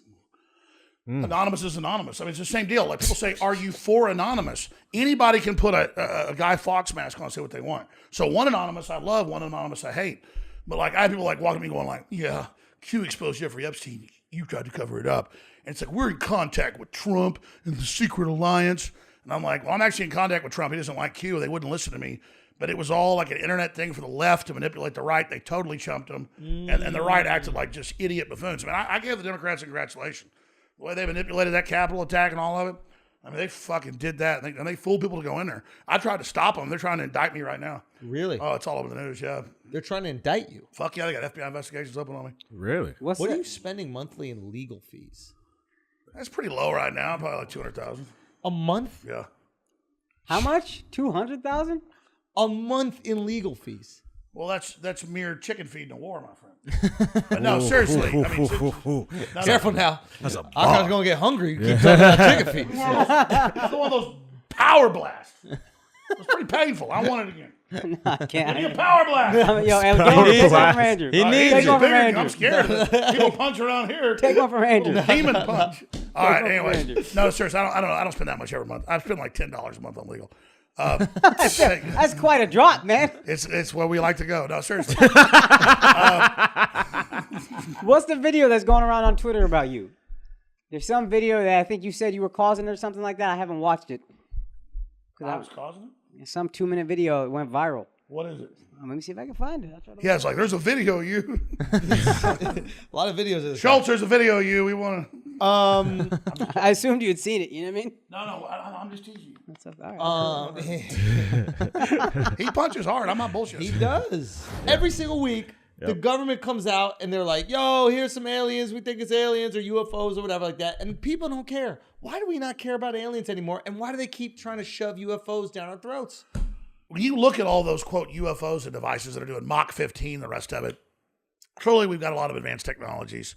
And the word is those are human technologies. And basically the deep state, the shadow government, the breakaway civilization, it is showing us the advanced technology it's got and then trying to create an ethos to unify us around the threat of an alien invasion. And it was back at the Evian Bilderberg group meeting in the early 1990s that Henry Kissinger later confirmed this statement, said we need an outside threat from outside our planet to unify us. So they also have a Project Bluebeam they've talked about of a fake alien invasion using holograms to basically get us to all unify around that. So if COVID, which is a real virus, but the hype and fear around it was the power grab, the hoax, the fear was the hoax, the shutdown was the hoax, then imagine an alien invasion and what they could do with that and all the pre-programming. So yes, they're definitely trying to get us to do that. So you think that they're going to... Sorry, go. But then why are we so divided in so many other ways? Like, it But feels we're like united on this UFO shit. We don't care. Yeah, that's Like, the only, yeah. They're out here going, this is the newest But the shit sneaker, we- this is the newest Jordan, it's dropping Tuesday, and we're like, we don't need that. But the shit we're divided on, masks, whatever, we're very passionate about those We're things. passionate about COVID. We don't care about UFOs, bro. We don't Well, care. that's because we've been hearing about it so much in movies, it all blurs. But there's definitely stuff going on this planet. I think there's definitely advanced civilizations that do come to the planet. But all that stuff you see, those are like weapon systems and things they have. Yeah, that's our shit, right? Yeah. We're looking at our shit. But you do believe in the interdimensional And that's beings. showing the Russians and the Chinese like, oh, the aliens are here. Yeah, that's what I thought it was. I thought it's us flexing for them. We're Yeah. going to call it aliens, but y'all know what the fuck it is. See how we just surrounded our own ships? There's not a problem. Because they want to surround theirs, they might shoot like, oh, your jet's going to catch us at Mach 3? How about Mach 20? And it's the same deal, yeah. And when they're saying shit the like aliens never surround a Chinese ship. Yeah. They never surround a Russian ship. It's and they always say American. shit like, there's nothing that could possibly move that fast. So you know that's how fast our shit is. You see what I'm saying? Like that, you can't even comprehend how fast it is. It's not even possible for something to move that fast, is it? But if it's our shit, maybe it's that fast. No, it's definitely our shit.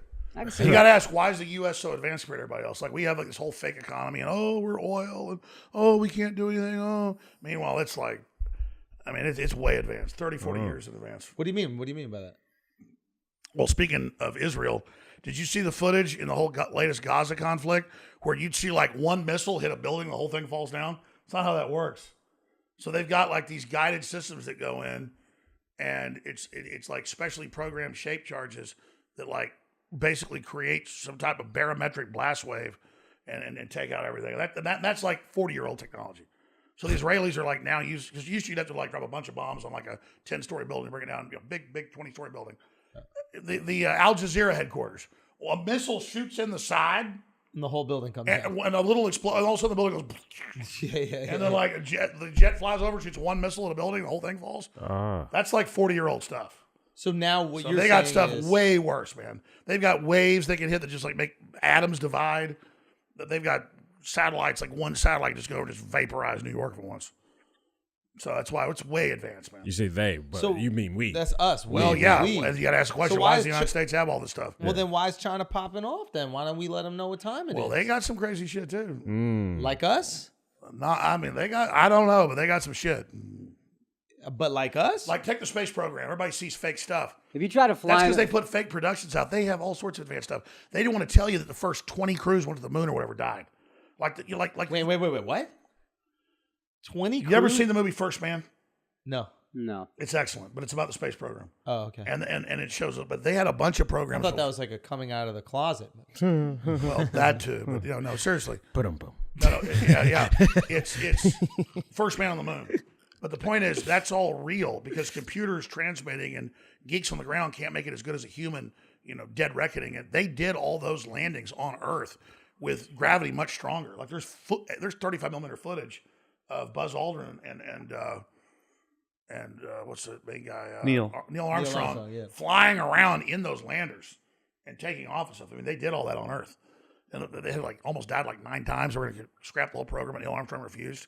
That's all in the movie. It's accurate. Like doing those deals where he'd have to fly in he'd have to take off, go up a mile up, and then act like he was coming into the moon landing. But they did all that stuff. But before then, that's why the guys would never brag and stuff. They want to take credit because so many people died in quote accidents. Like back then they'd say, "Oh, did you hear 4 of the astronauts died flying into Florida at an airport? Oh, did you hear they died in helicopter accidents? They weren't dying in helicopter accidents. They were dying in secret space missions because they couldn't have it fail up there. So the first missions had to be other guys. Those weren't the first guys. So someone else landed on the moon, came back, and then they let Buzz Lightyear and Neil Armstrong. What's his name again? Buzz Aldrin and Neil. No. They were using. To infinity and No, they were beyond. flying those landers in the U.S. Yeah, I saw the series, and but you were, What's his name? Buzz Aldrin. Buzz Aldrin. Buzz Aldrin. Balls Aldrin. Balls Infinity and beyond. But listen, that's what I'm getting at is that thousands died the U.S. test pilot project in the 50s and 60s. Yep. Well, it all went into space program after that. It was all secret after that. So the whole shadow government was NASA after that point. And so NASA's like the whole breakaway government. And then I don't want to get too conspiratorial, but isn't NASA made up of Nazis? Well, the Nazis did found NASA. Werner von Braun, the Goddard Space Center, all of them. So are you telling our shadow government is Nazis?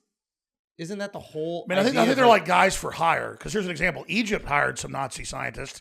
That's a famous Israeli case where they had to go all over the Middle East and Europe and kill all the Egyptian scientists. You ever heard of that story? All the Egyptian scientists that had gotten the Nazi technology. So the Germans were just selling to everybody. But then it goes back to the question, why did they have all these plans? Nobody else did. because of the interdimensional. That's what beings. Hitler was doing, yeah. And I'm not even into that. That's what they said was happening. They had this Bell project that they came up with. They got from the Tibetans or whatever, some interdimensional deal. And if you went in it, you like got psychic and like these things told you what to do. So it was like DMT without the drugs.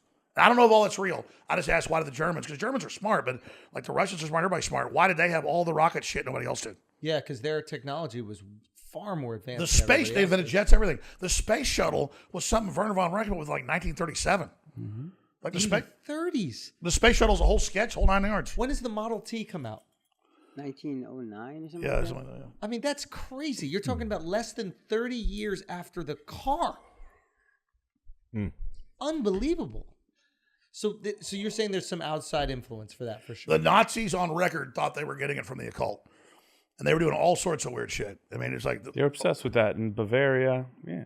And the Wright brothers were 1903. Put in perspective. yeah, the so Wright brothers are 1903. The the Model Germans have T- jets by 40. They just couldn't mass produce them. They have jets by 40. We're not talking about regular In planes. service by 43. So yeah. you're saying we're in space before we have jets? Well, that's what they No, call the the space plans shuttle. for it, yeah. The space shuttle was called Silverbird. Okay. Like you've seen, Hollywood puts it in movies. You've seen the first Captain America where Red Skull's flying that big bomber to bound New York. That was a real plan. They had a space shuttle they were building when it got blown up in like Germany, underground base. I forget all the names. And it was going to have 3 nukes in it. They were going to bomb New York, Chicago, and Seattle because that was the way the Silverbird was going to fly. It was a space shuttle.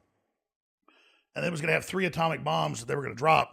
But the U.S. went over with the British and went and destroyed those underground bases. That's even in mainline history. Swear to God, type in Nazi space shuttle Silverbird. Nazi space. So the V1 rocket. Oh yeah, was the V1, the 44. V7, yeah. What is that, V1 and the V7? They had like rockets they were shooting over at England. It's like the first cruise missile. And you think that they got this information from the occult or interdimensional? Well, I don't beings? think that like when you see Raiders of the Lost Ark, that's based on real stuff. Hitler like lost the war because he had so many archaeologists and troops all over Africa, all over the Middle East, all over Tibet digging shit up. He had all these Tibetan monks in like castles, like channeling shit and telling his scientists what to do. So Hitler believed in all that stuff. Wait, that's true? It's He in had- mainline history. Yeah, you don't really see it on Discovery Channel, but it's all in it's all in the mainline history. Yeah. And Where do you think Raiders of the Lost Ark came from? It's not like he was actually trying to dig all that stuff up. The Lost Ark, the Ark of the Covenant, because he thought that there was Spirit power, Destiny, Spirit Destiny. There was like wisdom within these things. Yeah, but he mainly did what the Tibetan monks told him. They weren't like Nazis. They were just like telling him what their big secrets. So he shipped a bunch back to Germany, and they were like telling him what to Is do. that why China hates Tibet so much? Well, that's where they got the swastika from. Well, they got it from India. India. And India has it too, but that's a Buddhist symbol. It's a Hindu symbol. The Hindu too. Holy Yeah. shit. So All it is a sun symbol. It doesn't mean anything bad. I mean, the point is that that's where he got it was from Asia. And do you think that he was contacting the occult before he decided that they were going to take over the world? It's in mainline history books. They don't put it on Discovery Channel.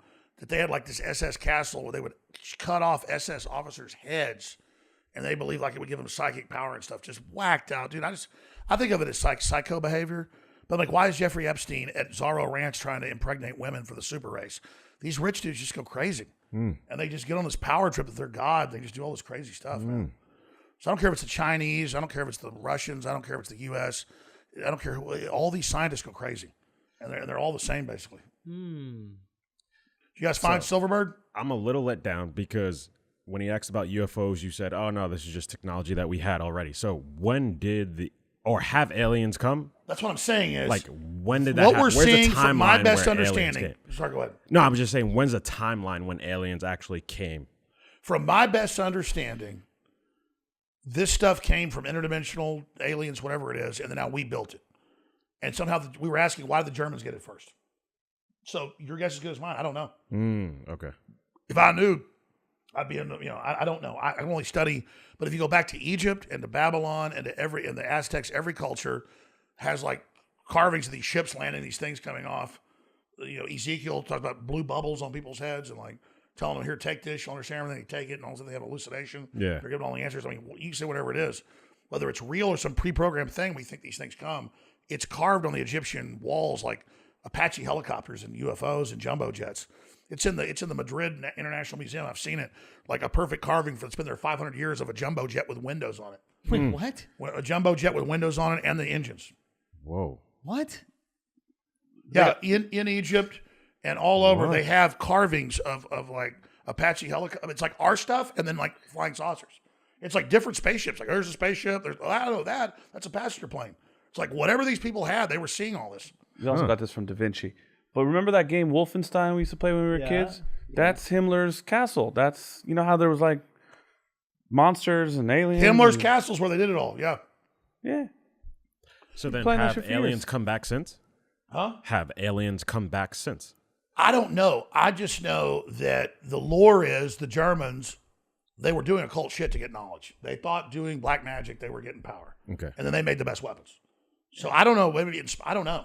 I just know. So maybe they didn't get it from them, and it was just lucky, and they had good scientists that had some great ideas about science and nothing else, and they were able to make these weapons. Or maybe the occult was helping them out. They're saying that Himmler was trying to prove that the Aryans were the superior race, so that's why he went so hard in like doing the research, uncovering X, Y, and Z, and I'm sure that's where they were developing all this. Well, why was he going to non-whites to do this research? You got to do it. And why would they help them? Fuck the Tibetans.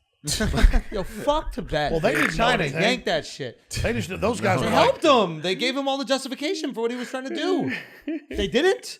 Yeah, but I mean, I think when Are you kidding me? No, What Hitler were cucks? like What cucks? I think when the Mountain Germans cocks. showed up in Tibet in the 30s, they weren't asking questions; they were getting grabbed. The point, I mean, they just know, hey, this guy was going to come. I mean, whatever. I mean, that's another investigation. Why did the Tibetans help him? I'm just telling you what's on record.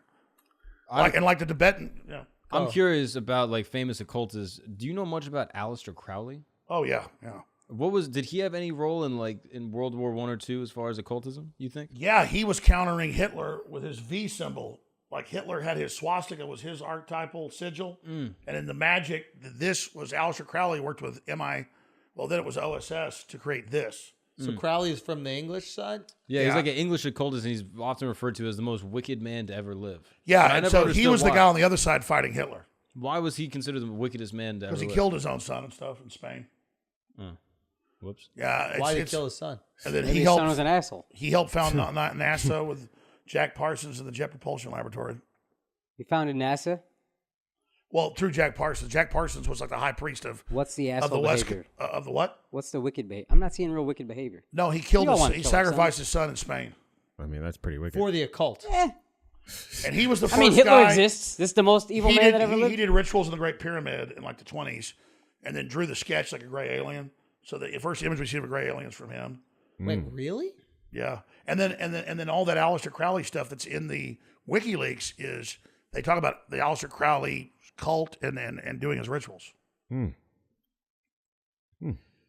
So how did he get access to these interdimensional beings? Listen, How does I've he never get- seen any of this stuff. Here's my question. I'm only telling you, Andrew, these people believe in this. No, I understand they believe in it, right? And clearly they're committed to it, and you can see it through their actions. What I'm curious is how they get this information.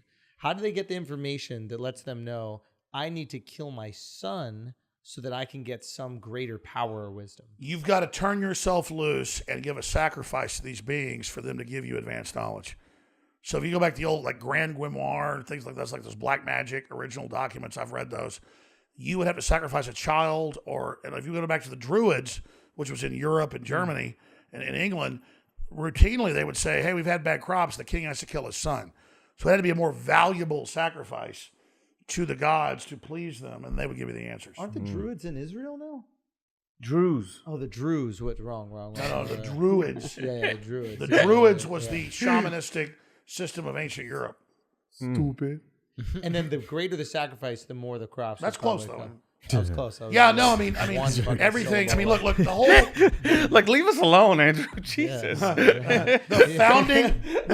Yeah, you already got circumcision. Listen up. Listen, we've got. So did you. That's right. I'm not putting him down. I'm saying.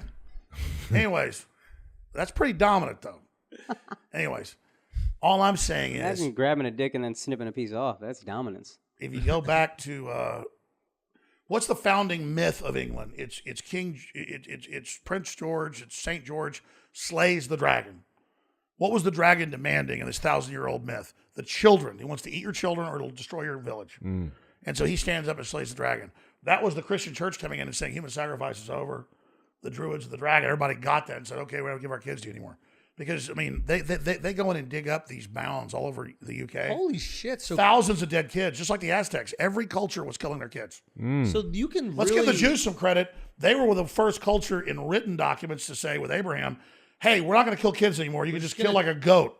I mean, every culture killed kids as the payment to the priest. a little piece. You're of their welcome, pecker. everyone. Well, we're not. It's just true. He's like, we're beating up on him. It's actually true. The Jews invented that. You said don't chopping kill on the my dick's kids. one of them, and then I stopping the. That's a sacrifice. Stopping Just the take sacrifice to sacrifice a kids. little piece It's of like, hey, we're not going to kill your calamari. kids anymore. Just part of your dick. You don't like That's it. schmegma. Kids, dick. No, that's interesting. So they come out. Abraham, the father of Judaism, Christianity, and Islam, course. Gang, gang. They come out would not. The angel not says, killing the kid. Stayed his hand. Yeah. Yeah, I'm not going to kill the kid. I'm just saying, human sacrifice, adrenochrome, whether it's an archetype or real, is at the heart of all these cultures. Every culture sacrificed their kids at one point. Why? You got because these This gods. shit is lit. You get something out of it. Shit, I love my kids. I'll kill somebody before they get killed. I agree with you. But what's interesting about this is, so Jews do it, but they're like, we are doing this. No one else can join us, right? We got our own shit, and then that's it. And then Christians come out, and they're like, yo, anybody can join. This is the way. And that's But what they're makes it kind of- bigger, bigger group. That's what makes bigger. But the reality is, you could make the argument that Jews started that we don't kill the kids shit. This is love. We're going to lead with love. And that is the light that they talk about. The Jews are the first people to write down we know of. Let's not stop killing our children. Whoa. Alex Jones, ladies and gentlemen. No, that's true. though, Whoa. isn't it? Thanks. Yeah. I think you just won over the Jews, Alex. Hey, I'm all for not killing our kids. I'll take whatever I can get.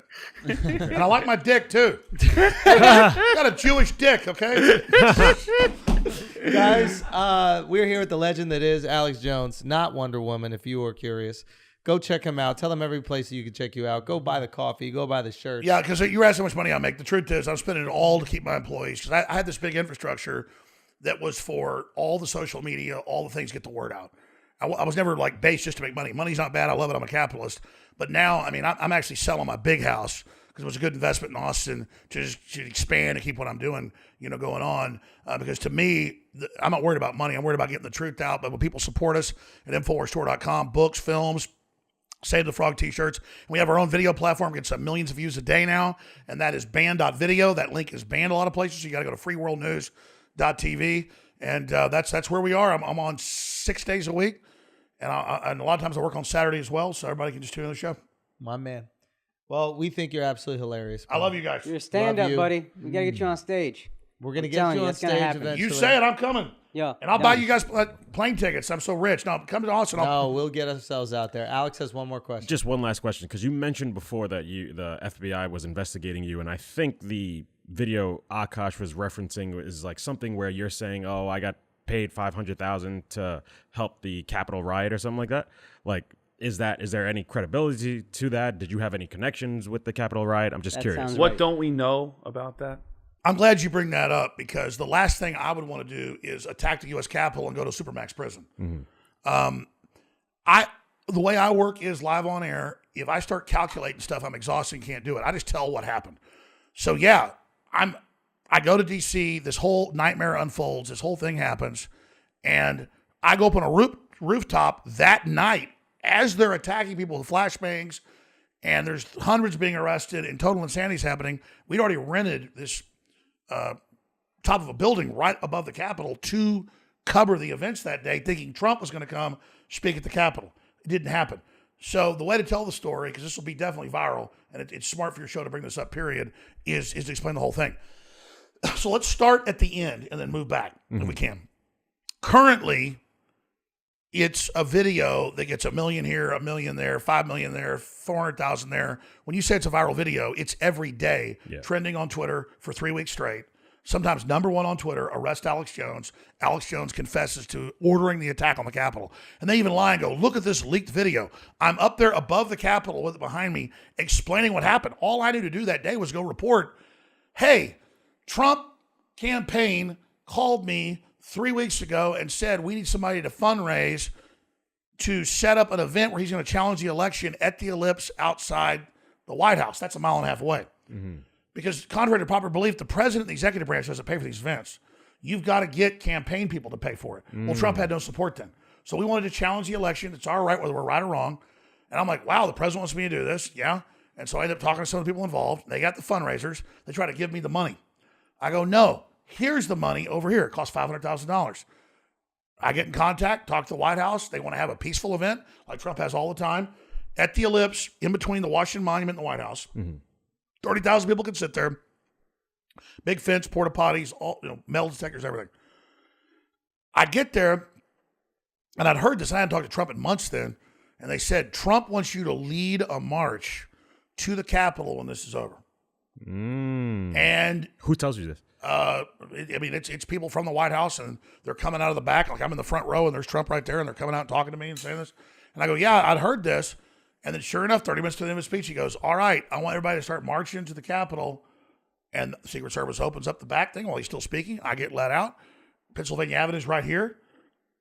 Already, there was over 1 million people. They couldn't even hear Trump at the Ellipse, even on the Jumbotrons. It was tiny. Yeah. It was like a postage stamp. They're already going down there, and I got security guys with me. Some of these guys are here today. And they go, hey, we got reports that they're attacking the police. We need to run down there. And they're like, hey, because my Achilles is totally torn. It's one of these I had a problem exercising. They go, can you run? And I said, yeah, I can jog. So we jogged 1.5 miles down there. So they go, hey, you need to stop this because you're going to get blamed. They're smart guys. They're military guys. Yeah. And so I all of a sudden I'm running up. Here's the Capitol. There's about 200,000 people are there. It's surreal. And I see like people climbing up like Planet of the Apes or something over the deals. I see flashbangs going off. And I'm like 300 yards away and a flashbang goes right in my face. Talk about real. Just like, it was like, I was like, wow, this is real. So I climb up on these chairs and I go, turn back. Don't go in. Stop. We're being set up. And the Trump campaign had said, go around to this side of the Capitol by the Supreme Court. There'll be a stage. Trump's going to speech. He was set up. I called everybody, Trump's coming here. Don't do this. We go to the other side. There's nothing there. And all of a sudden, the Capitol's already surrounded on the other side. So I go up the top, try to get them down. I tell the police, I go, I know you've got a PA system. You need to get on it. They used it the next day saying, you're caught out here to be arrested. I said, you got to tell them, get out of here or let me tell them. I said, somebody's going to have a Kent State. It's on video. Sure enough, that woman gets killed. All other bad shit happens. So I'm sitting there going, man, we're being set up. We're being set up. I tell everybody, get out of here. Don't be part of this. I go back. I get up on top of the building. I tell that whole story about how I'm sitting there and no one would step up for Trump and get the money for the event because you got to rent the spaces, pay for the crews. It's like a rock concert. And I don't think Trump set me up. He was being set up, obviously, where he goes to have this event. He has events all the time. He's told, yeah, it's ready for you at the Capitol. I should have gone in advance to check it, but it wasn't my event. When people tried to give me the money, I just put them in touch with the Republican Party who took the money. It was $500,000. I donated 80,000 of it, 87,000, whatever it was. And so this is such an epic piece of real history. And then the idea, they have like FBI agents and senators like on Twitter with like 50,000 retweets saying, Jones is going to be arrested, man. He tried to kill everybody at the Capitol. He wanted this to happen. Why would I, in my right mind, want that to happen? So Trump did not try to attack the Capitol. They were set to vote. They had the votes in the Senate for the 10-day investigation of election fraud. But by getting a small part of this giant million-person crowd, 500, 600, to break through and go in, by a big crowd's dangerous. It's like a football game, NFL game ends. Yeah. That's what happened. And it was some real listeners, real people that got hyped up and went in. But it was Antifa that was there. Jaden X, CNN, paid him $90,000. They were there saying, burn it down, let's go. And there were people infiltrated the Oath Keepers and the Proud Boys who 100%, I've seen the videos, did mount up, believe they were under Trump's command through Q. Q's this 8chan thing. And it was telling them, we later learned in hindsight, attack, attack, attack. And so through that kind of like LARPing or, those games where everybody dresses up like medieval knights and beats each other. LARPing. Everybody showed up, and out of 1 million people, they tricked maybe 600 or so to go into the Capitol. What happened there was terrible. I'm against it. But now they've tried to blame me for that. And it was in the Washington Post. They have a criminal investigation open on me and Roger Stone. Roger Stone had nothing to do with it. Because I remember Roger was like, I don't have security for me. F this. I'm not even going to give a speech. He didn't even go to the Ellipse that day. My wife's like, I got a bad feeling. I'm sick of sitting there. I need to pee. Let's go back to the hotel and just, eat dinner, eat lunch. She goes, baby, I don't want to go to the Capitol. Don't do this. I'm like, let's just wait and see. Trump goes, all right, start marching to the Capitol. And so he just got completely walked into it. So did I. And so I don't feel sorry for myself, but I'll be damned, though, if I'm going to be framed for attacking the Capitol when I had nothing to do with it. And so it was definitely a setup. That's why Q is so dangerous, is that here we are exposing the real pedophile rings, the real New World Order, all of it. But just like they use 8chan and 4chan, anonymous boards, to hijack real information, they hijacked what we were doing there and then turned us against ourselves. So I've learned a lot, and I learned a lot that day. Because I had the Q shaman, the guy with the horns, and the guy dressed up in the Viking buffalo outfit or whatever, Viking buffalo outfit. I had him on the day after it, or 2 days after it. He's like, I'm on cloud nine. We're taking back America. Trump's going to win. We're going to overthrow the government. We're invincible. Q's real. You're not. And I'm like, dude, you're going to jail. Trump's going to be removed. It's over. The Q thing, because imagine, I trust myself, but barely, because I have screwy thoughts. That makes two of us. Exactly. I sure as hell don't trust some 8chan thing telling me it's secretly the president. I'm like, hey, I know the president. I talked to him. Yeah, don't be a fake. I talked to Q. That's the president. So it's this weird, mind control. You've seen, Wait. Help me understand, because a few things I don't understand. If Q was organizing it, but then you have opposite groups, like you have Antifa, who doesn't fuck with Proud Boys or whatever the case is, how are they both at this thing at the same time to do the same mission? Sure, Antifa knows there's going to be pissed off people. So they are on video putting over their black clothing the Trump gear, the blue and red. Oh, so you said that they moonlighting as Trumpers. They know. We were all expecting Antifa to come attack us. So there's video of them putting on the mega gear and posing, but also then everyone believed that Trump was going to overthrow the government and that Hillary was going to be put in prison at Gitmo and the storm was coming. Okay. This was all over the internet. They would let you push us anywhere. I would try to say no, Q's fake. I'd be banned. So I knew Q was their deal. Then the Q boards, this is just message boards. We're like, we're going to take the Capitol back. It's going to happen. And so enough people out of the million that were there believed that, and they got 600 to attack the Capitol. So you got 1 million people showing up. They're online. So the Q boards tell them that they are secretly in Trump's army. They then attack the building believing they're working for Trump and Alex Jones. And then Alex Jones and Trump get the blame. Where'd the 500,000 go? If there was nothing set up, no podium, no nothing. It's very bad math, but the question is good. It's an excellent question. Again, I understand that's why this. I've thought about this. I've got to do $500,000. Yeah, I've got to do a PowerPoint. I'll tell you, I got to do a PowerPoint. I got to do a PowerPoint. Yeah, because I know this confuses me. Trump wanted an event to challenge the election. So here's the Capitol. Yeah. Here's the White House. Here's the Ellipse. Here's the Washington Monument. Here's Pennsylvania Avenue. Okay. Starting at 7 a.m. in the morning, running till 2 o'clock with Trump from noon to 2 is the Ellipse with porta potties and fences and Secret Service. This is the rock concert. Yes. That cost $500,000, you're saying? Yeah, to put all the equipment in and all the shit. Yeah. Porta potties, fences, jumbotrons. Okay. Then I'm told, because I hadn't talked to Trump in a long time then, and I see people come back from behind the fence telling me in Secret Service, you're going to lead the march. Trump's going to meet you there. So I want to know. I want a real investigation of this. I don't know what happened. So here's the Capitol. Here we are at the Ellipse. At 1 o'clock, these times are all out of my head, but at 1 o'clock, 12:30, whatever it was, Trump goes, okay, march the Ellipse. Secret Service comes, opens the gate, directs me through. Okay. I'm walking out with my camera crew and everybody. I'm going to lead a march. It's impossible to lead a march of 1 million people. Yeah. Third of them are already going down the road, Pennsylvania Avenue. So here's Trump speaking. Here's Pennsylvania Avenue. Here is the Washington Monument. Here's the White House. Down there's the Capitol, a mile and a half away. Yeah. So then I'm asked, go lead a thing. Trump's going to meet you. I go down the road, get there, and it's like War of the Worlds with flashbangs and tear gas. And yeah, but you said there was supposed to be a stage, and Trump was supposed to be there. So yeah, the 500,000 was. You got told by Trump's listen, I don't people try to go. I agree. I don't try to micromanage everything. The 500,000 I was involved in was for the Ellipse. I'm told Trump's going to speak to the Capitol. I'm not the advanced guy. You're told by Trump's people. Yeah. So then, just like I showed up here today. I didn't know you guys were going to have these hats or whatever. Point is, it's just here. Gotcha. So I knew about the Ellipse. I show up. I'm thinking, my wife's like, I have a bad feeling. This is weird. You're going to lead the thing they're telling you? All of a sudden, the Secret Service opens the gate. I go back. Well, he's still speaking. Here's Pennsylvania Avenue, 200 yards away. 100 yards away. I'm supposed to lead this. Because it's already people going to the Capitol. Yeah. They already heard Trump was going to the Capitol. Then Trump says, we're going to the Capitol. Okay. And so I start going down the road. Trump never shows up.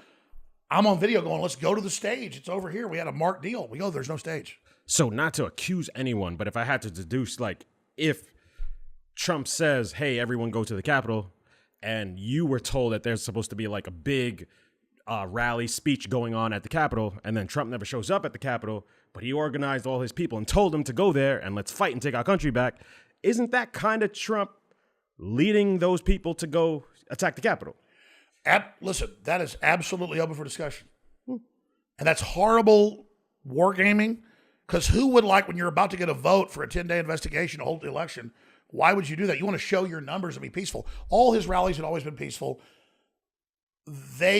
So he was set up by his managers, by the people that worked for him, not telling him that there was going to be a stand down and no stage set up. Listen, I'm not God, dude. You get in a war like this, that's like a general doesn't know what's happening over the next hill.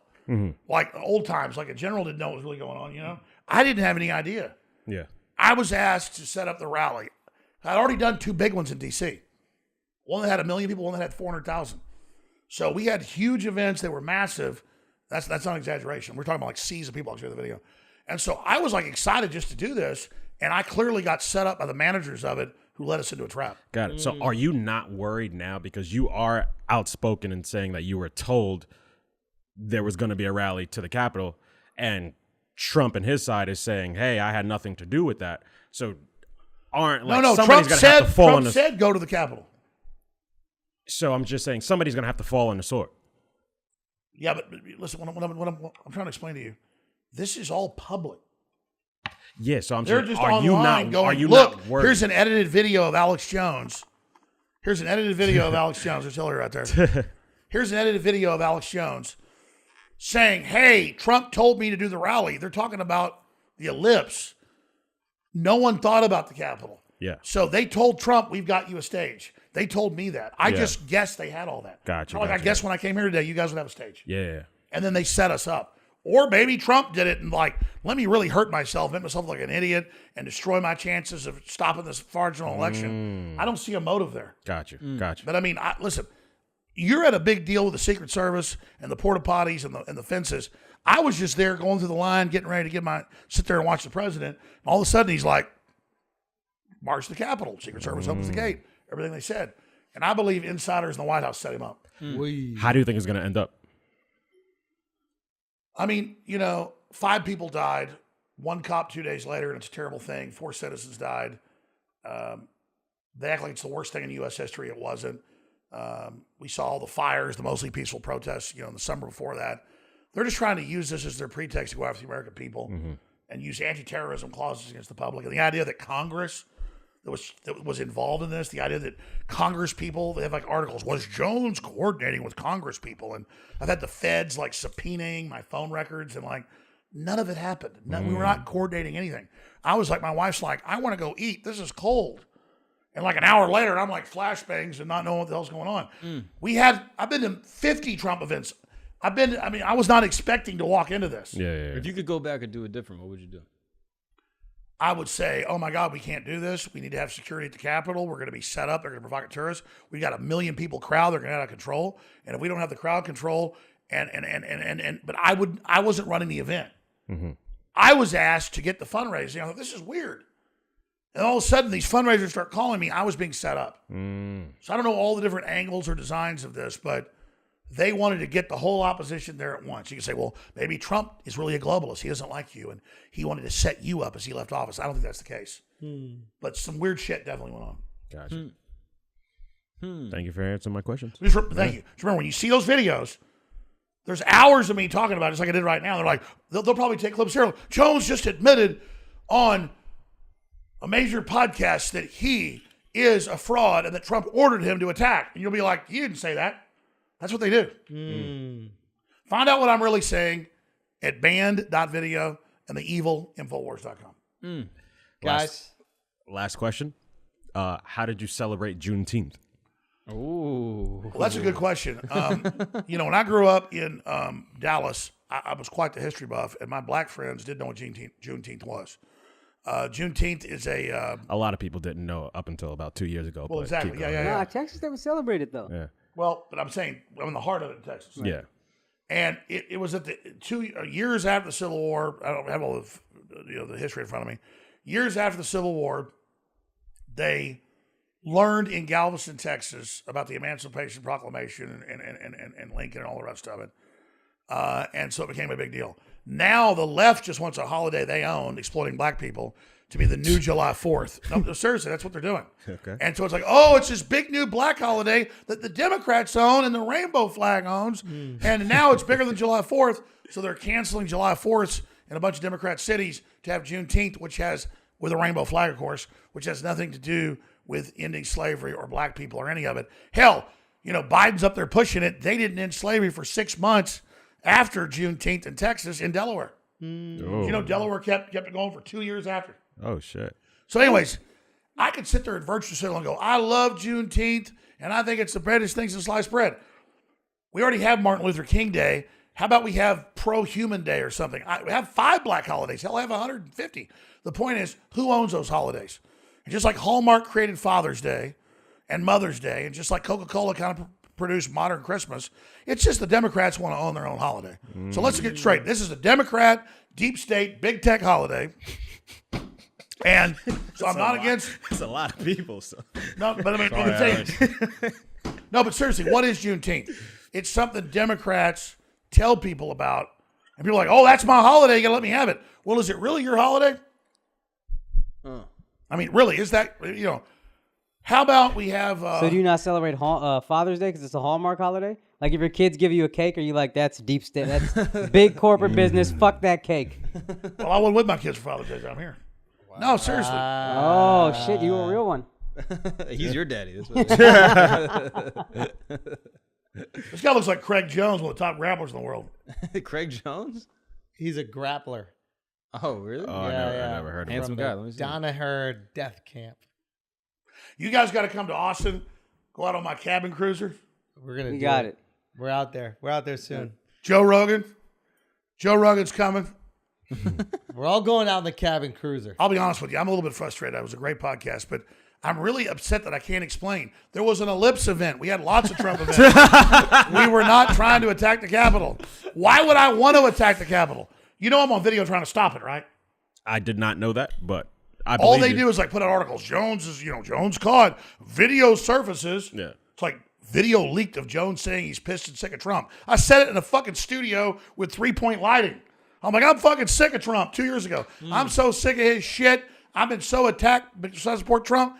And they'll be like, did you see on Andrew Schulz? He said it off mic. He didn't know it was on air. No, I just said it on air just now. Trump pisses me off. It's a love-hate relationship. It's like I'm pissed myself off. But they just do that shit. Look at them legs over there. Yeah. I'm hiking them up. Is your wife coming in tonight? My fiance, yeah, she's gonna come. That's good. Yeah. Get our wives together. Yeah. Hanging out. Just hanging out, planning the next Capitol. Let's overthrow the ellipsis. Andrew Schulz gave me the orders. I gave the orders. Hey guys, that's been an episode of Flagrant. Hey, cheers! One last drink. One last cheers. Everybody get in here. Cheers. The legend. Did we top last time? Easily. Yeah. Easily. Everybody in. Cheers. Cheers. Guys. To adrenochrome. To adrenochrome. To freedom. To stop fucking with kids. And to saving the frogs at InfoWarsStore.com. Amen.